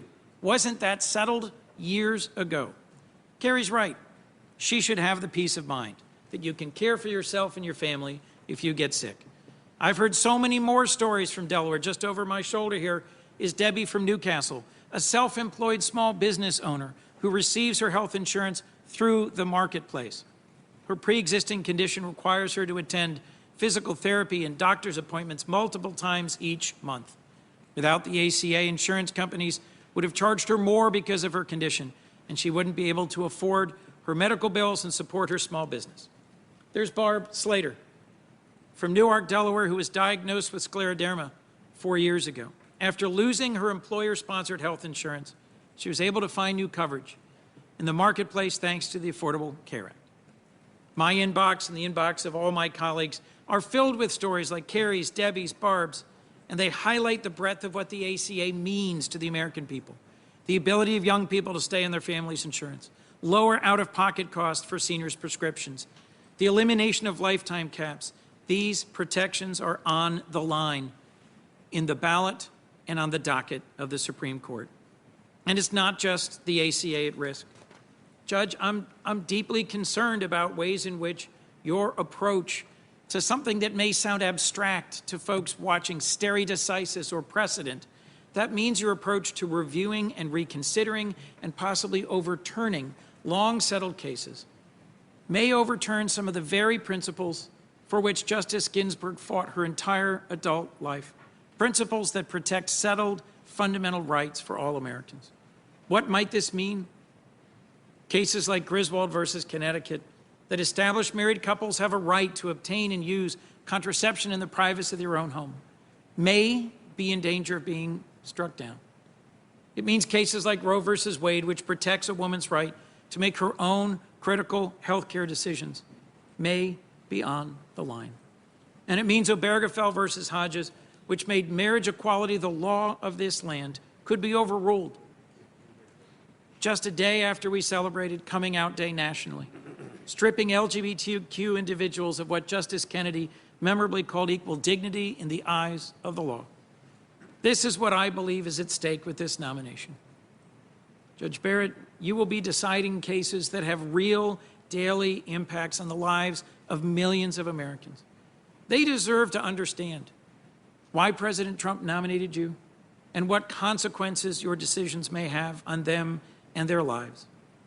I've heard my Republican colleagues say all they care about is finding a future justice who will apply the law as written, as if all this is about today is an abstract fight about interpretive methodology and jurisprudence. They seem shocked we're talking about what the Supreme Court might do if Judge Barrett were to become Justice Barrett. But Judge Barrett, I'm not suggesting you made some secret deal with President Trump, but I believe the reason you were chosen is precisely because your judicial philosophy, as repeatedly stated, could lead to the outcomes President Trump has sought. And I think that has dramatic and potentially very harmful consequences with regards to the election, the Affordable Care Act, and long-settled rights. This is what I intend to lay out this week, and this is what I hope the American people will hear in the course of this confirmation hearing.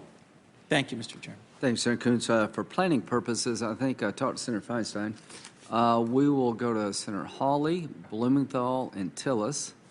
We'll take a 30-minute break to grab a bite to eat and take a little bit of a break and come back and finish up. So, Senator Hawley. Thank you, Mr. Chairman. Judge Barrett, welcome. It's good to see you again. Jesse Barrett, welcome, and to you and to your family as well. I see that some of your children are getting a break. They've earned it, I think. I'm amazed as I've been watching. I've got 2 little boys at home, my wife and I do. I can't believe how calmly your children have been sitting for a couple of hours. So maybe you can give me some tips, Jesse and Judge, when we're finished here. You know, we've gotten to read a lot about your family in the last few weeks. We've gotten to read a lot about you in the press, and in particular about your religious beliefs. One attack after another in the liberal media, one hit piece after another, many of them echoed by members of this committee, like this one, for instance, Barrett, long active with Insular Christian Group. We've read stories about your Catholic lifestyle, stories about how you raise your children, stories about how you adopted your children, stories about your Catholic doctrinal beliefs, over and over and over questioning whether you have, I guess, the independence to be a judge, a justice on the United States Supreme Court. And it's not just in the newspapers, it's members of this committee, including the Democratic nominee for Vice President of the United States, who has questioned past nominees who have come before this committee about their membership in Catholic fraternal organizations like the Knights of Columbus. And for those watching at home, that's right, you heard me correctly. Senator Harris and others on this committee have repeatedly questioned judicial nominees' fitness for office because of their membership in the Knights of Columbus. The ranking member, when you were last before this committee, Judge, for your initial confirmation hearings, the ranking member referred to your Catholic convictions as dogma, that's a quote, that lives loudly within you, picking up the very terminology of anti-Catholic bigotry current in this country a century ago. She wasn't alone. Other senators on this committee last time asked you if you were an Orthodox Catholic. One senator said she worried that you would be a Catholic judge if you were confirmed because of your religious beliefs, I guess as opposed to an American judge, as if you can't be both a devout Catholic and a loyal American citizen. And it's not just you, Judge. Other nominees who have come before this committee for years now have been asked by my Democrat colleagues over and over their views on sin, their views on the afterlife, their views about their membership statements of Catholic organizations, about their membership in other Christian organizations, and on and on and on. And let's be clear about what this is. This is an attempt to broach a new frontier, to set up a new standard. Actually, it's an attempt to bring back an old standard that the Constitution of the United States explicitly forbids. I'm talking about a religious test for office. Article 6 of the Constitution of the United States, before we even get to the Bill of Rights, Article 6 of the Constitution of the United States says clearly, and I quote, "No religious test shall ever be required as a qualification to any office or public trust under the United States." Now, that was big news in 1787 when it was written, and it's worth remembering why. It's because no country, no republic in the history of the world had ever guaranteed to its citizens the right to freedom of conscience and religious liberty. Every other country that had ever existed tied together the religious beliefs that would be approved by the powerful and the right to serve in office, or to vote, or just to be a citizen. In every other country across history, you had to agree with what those in power agreed with in order to hold office or be a citizen in good standing. You had to sign a particular religious confession, or you had to disavow a particular religious group, swear not to follow the Pope, for instance. You had to pledge allegiance to the God of the city or the God of the empire. This was true from 18th century Britain all the way back to ancient Rome.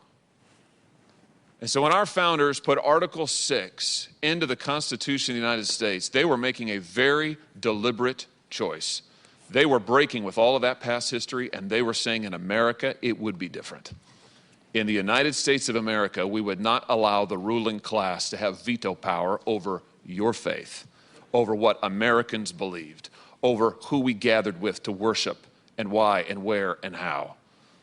No, in this country, the people of the United States would be free to follow their own religious convictions, free to worship, free to exercise their religion, and people of faith would be welcome in the public sphere. They'd be welcome there.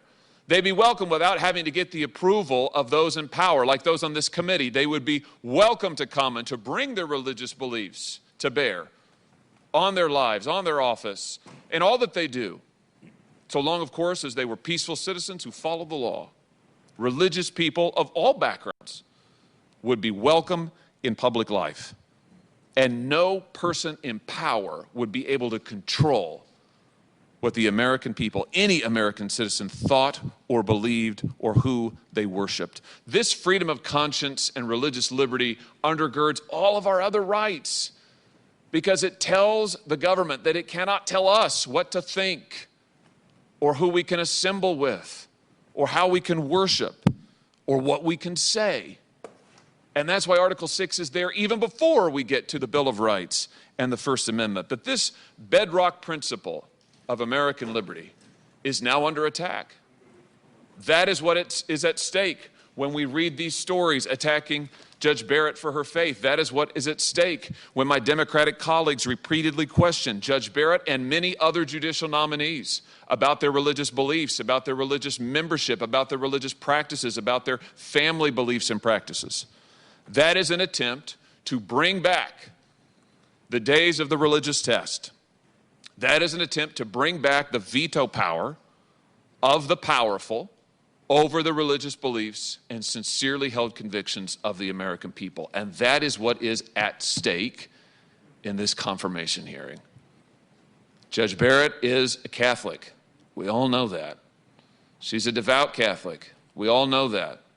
She and her husband have chosen to raise their family according to their Catholic beliefs in faithful fellowship with other Catholics. We all know that. Heck, 65 million Americans are Catholics, and many millions more are Christians of other persuasions. Are they to be told that they cannot serve in public office, that they are not welcome in the public sphere unless the members of this committee sign off on their religious beliefs? I, for one, do not want to live in such an America, and the Constitution of the United States flatly prohibits it. Now, the Constitution says that people of faith, like Judge Barrett, are welcome in high office, welcome in any office, welcome throughout our public life here in this country. And I would just say to my Democrat colleagues that these years now, this pattern and practice, as we say in the law, this pattern and practice of religious bigotry, because that's what it is. When you tell somebody that they're too Catholic to be on the bench, when you tell them they're going to be a Catholic judge, not an American judge, that's bigotry.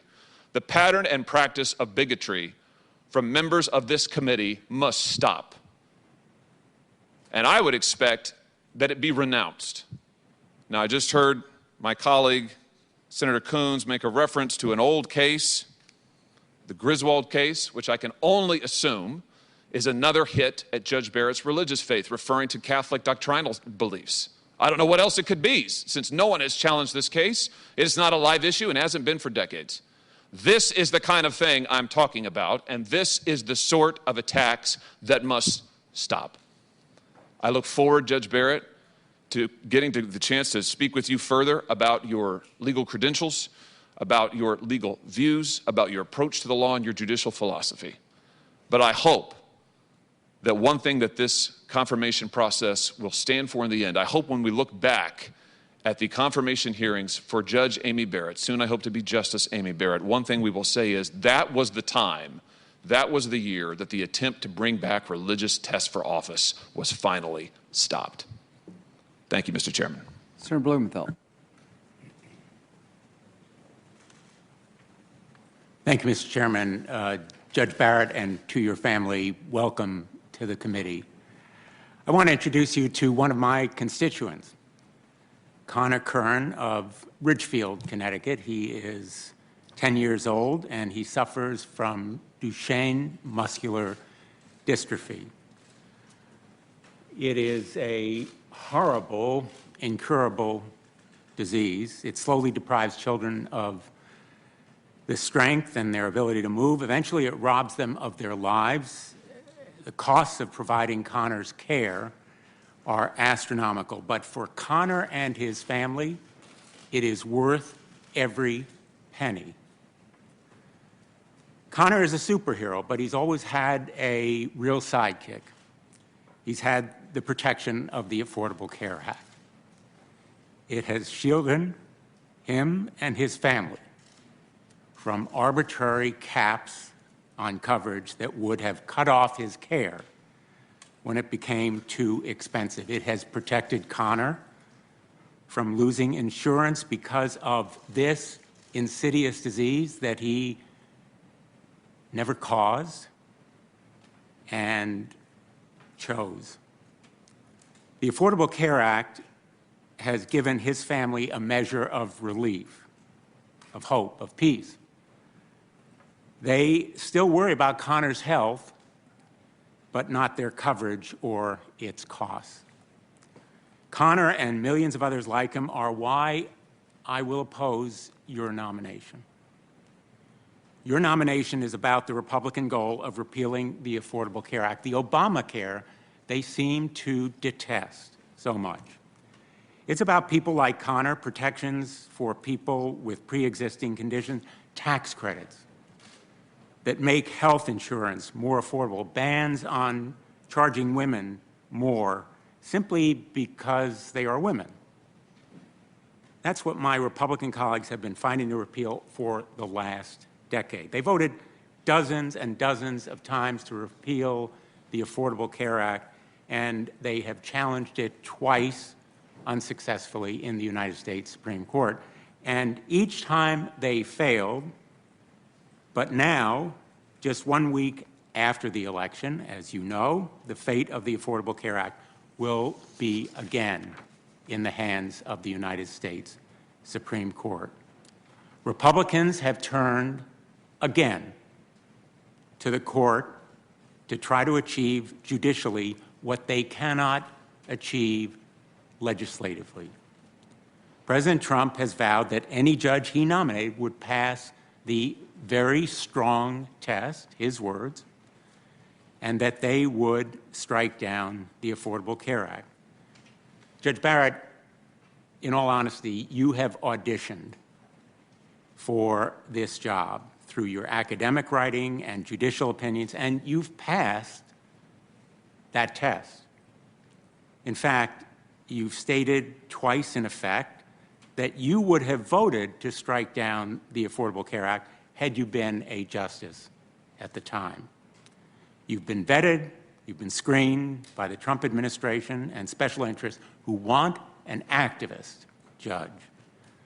They want someone who will legislate from the bench and strike down laws supported by a vast majority of the American people. And that activism uses originalism as a smokescreen. If the American people have any doubts about how dedicated my Republican colleagues are to taking away people's health care, just listen to their own words.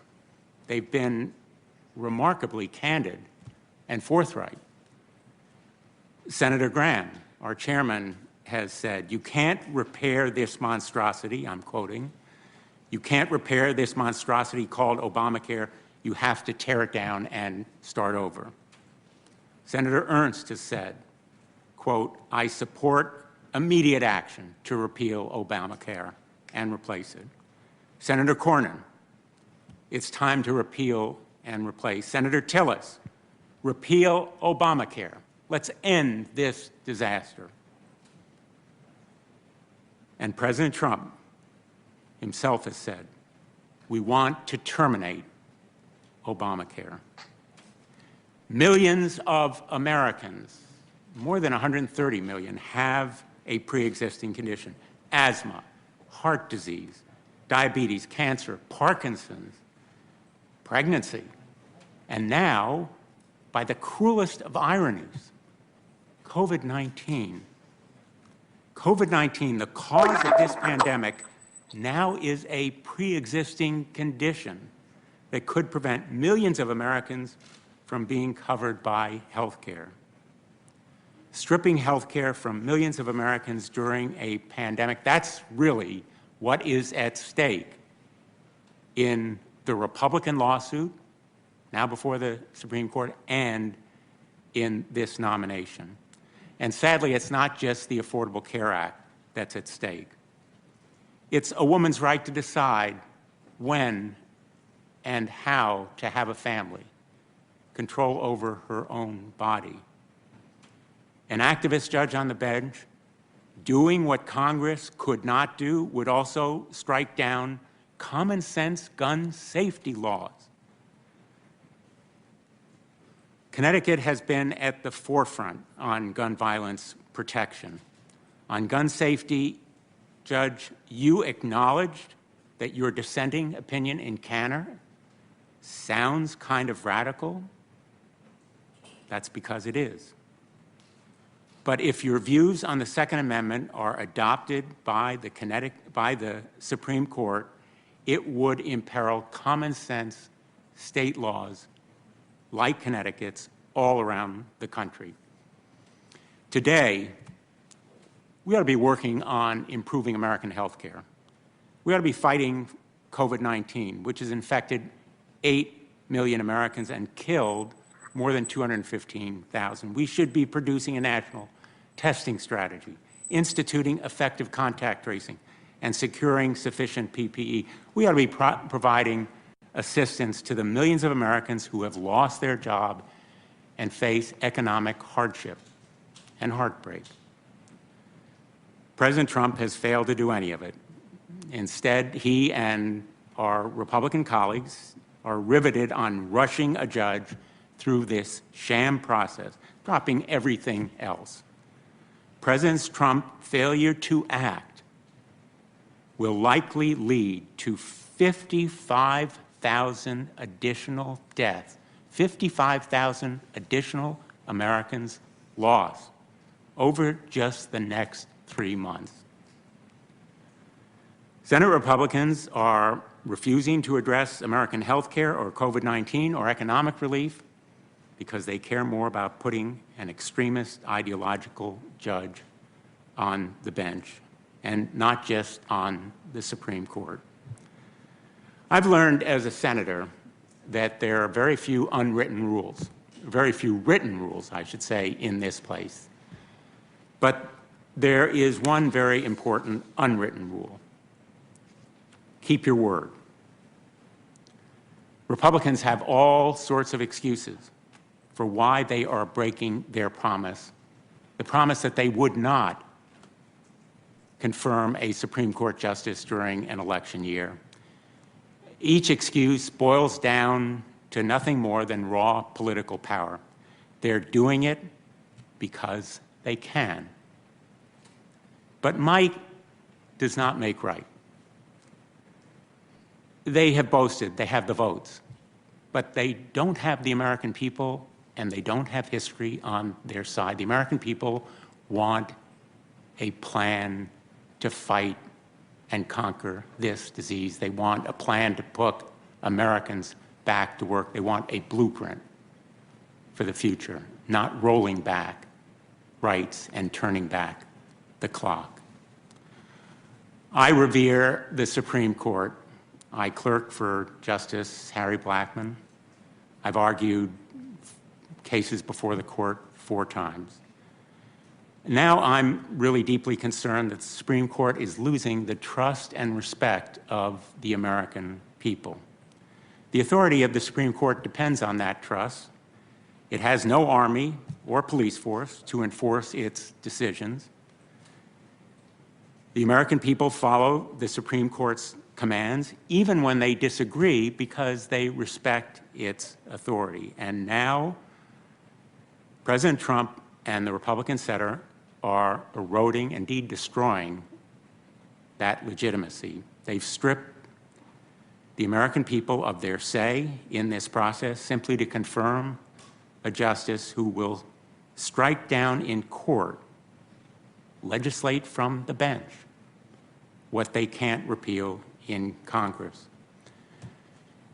Your participation, let me be very blunt, in any case involving Donald Trump's election would immediately do explosive, enduring harm to the court's legitimacy and to your own credibility. You must recuse yourself. The American people are afraid and they're angry, and for good reason. It's a break the glass moment. Americans must use their voices to speak out and stand up, to contact my colleagues on this committee, despite their boasts about having the votes. Stand up and speak out to protect their own health, public health, and the health of our democracy. Thank you, Mr. Chairman. Thank you, Senator Blumenthal. We will now have Senator Tillis, who's with us remotely. After his opening statement. We will come back at 12:20.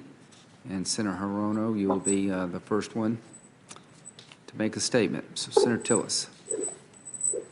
Thank you, Chairman Graham and Ranking Member Feinstein. I want to take a moment to honor the life and legacy of Justice Ginsburg. She was a living legend and a giant in the legal world as a professor, as a lawyer, and as a judge and a justice. She was an inspirational model and role model, and we honor her legacy. And I just want to make sure that her family knows the nation mourns her loss. But today we're here to consider nomination of a highly qualified jurist to the United States Supreme Court, Judge Amy Coney Barrett.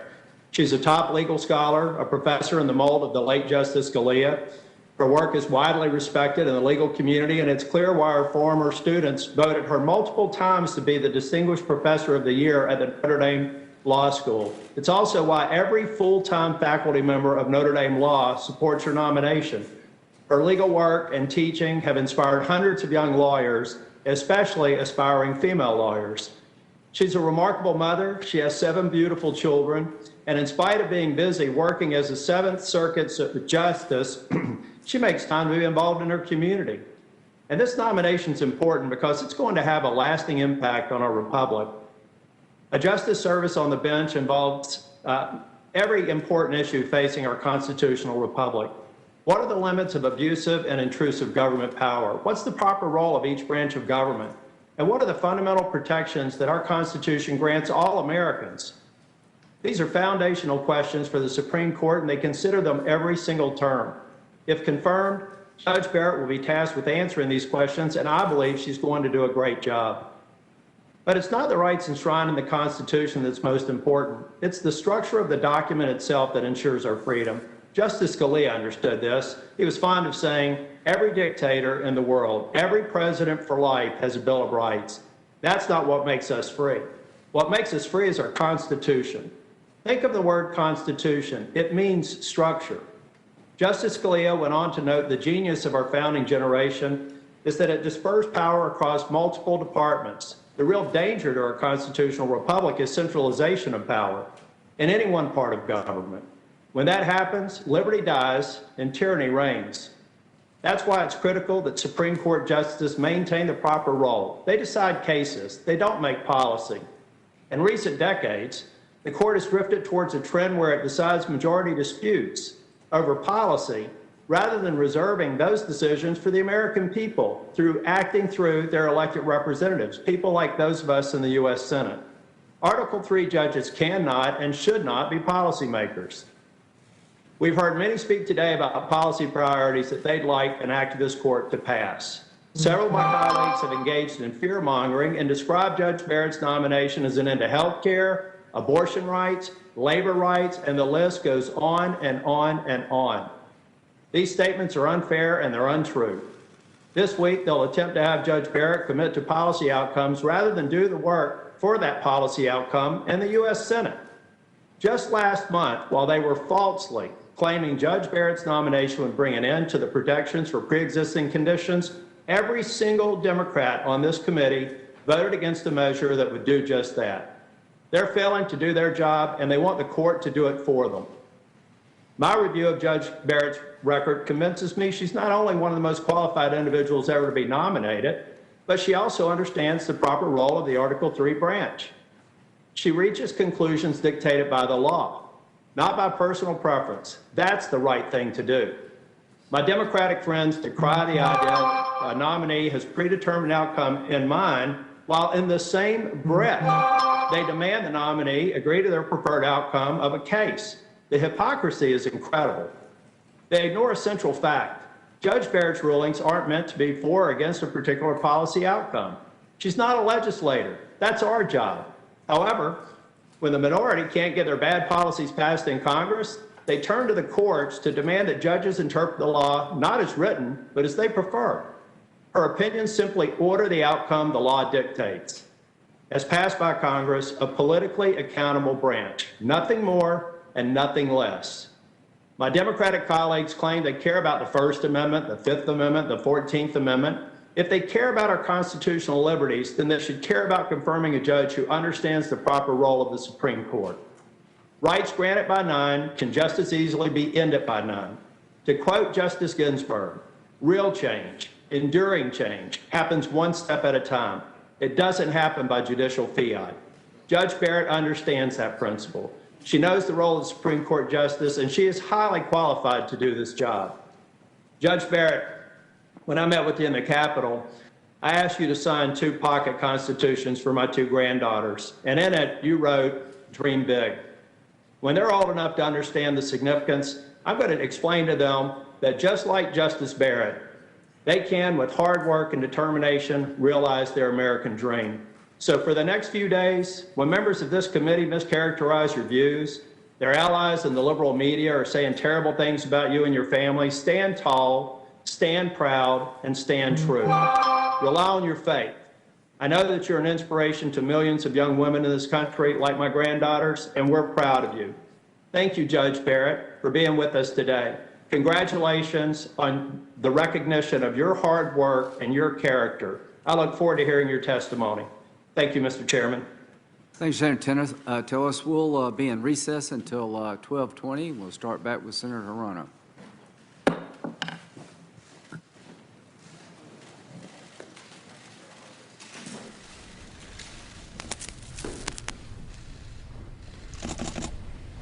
All right, you have been watching the Supreme Court of the United States nominee process, a committee hearing there at the Senate.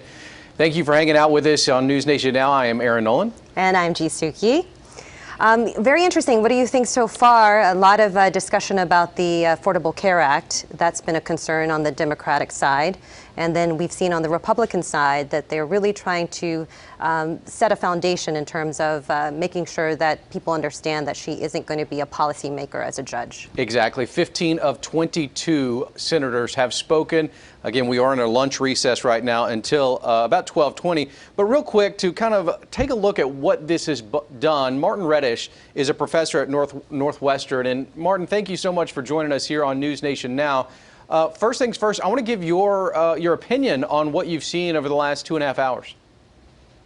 Nothing that was surprising to me. The Republicans are defending her on the grounds that she's highly qualified, which in many ways she is, and that the Democrats are engaging in pure political policy analysis, while the Democrats are really speaking, I think, more to the public than they are to Judge Barrett or to the Republicans. They're talking about what the political stakes are for them, for the country, which involves the continuing viability of the Affordable Care Act. So it's pretty much what one would have expected early this morning before one had ever seen the hearing.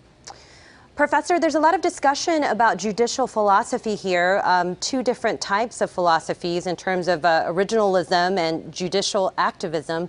Can you kind of go over both of those philosophies and sort of the plus and minuses of both? Sure. Actually, there really are 3 philosophies, roughly speaking.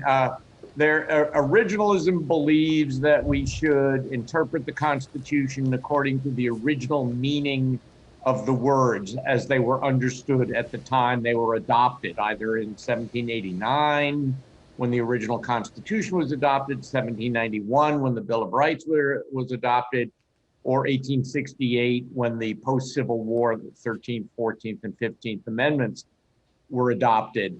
Originalism has a lot of flaws. I'm not a big fan of it. Mostly it's political conservatives who advocate for originalism. Archaeologically speaking, it's very difficult to find what different words meant at the time, and they're often taken out of context. But it also ignores that the Constitution was drafted in a way that allowed for evolution.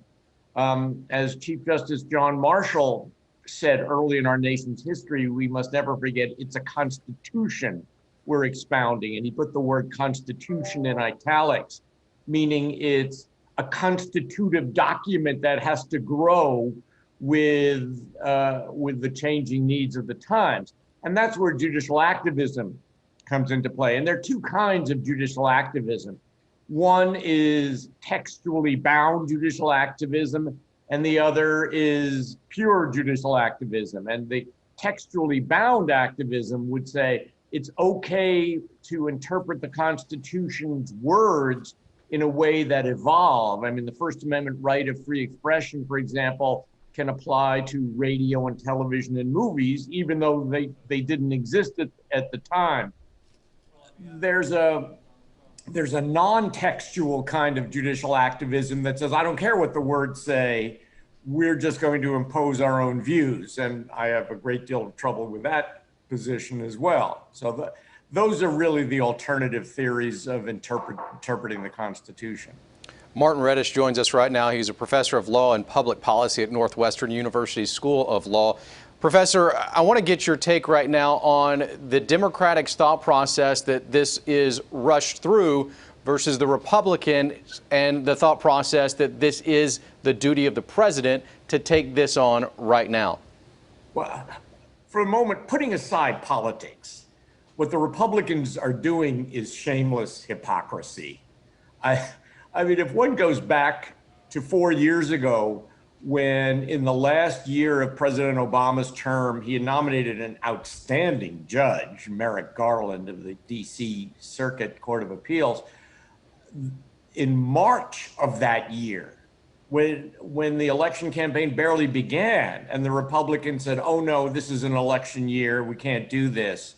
Now, with 3 weeks to go to the election, they're shamelessly ignoring the very principle they adopted then and are rushing through something in total contradiction of what they had said 4 years ago.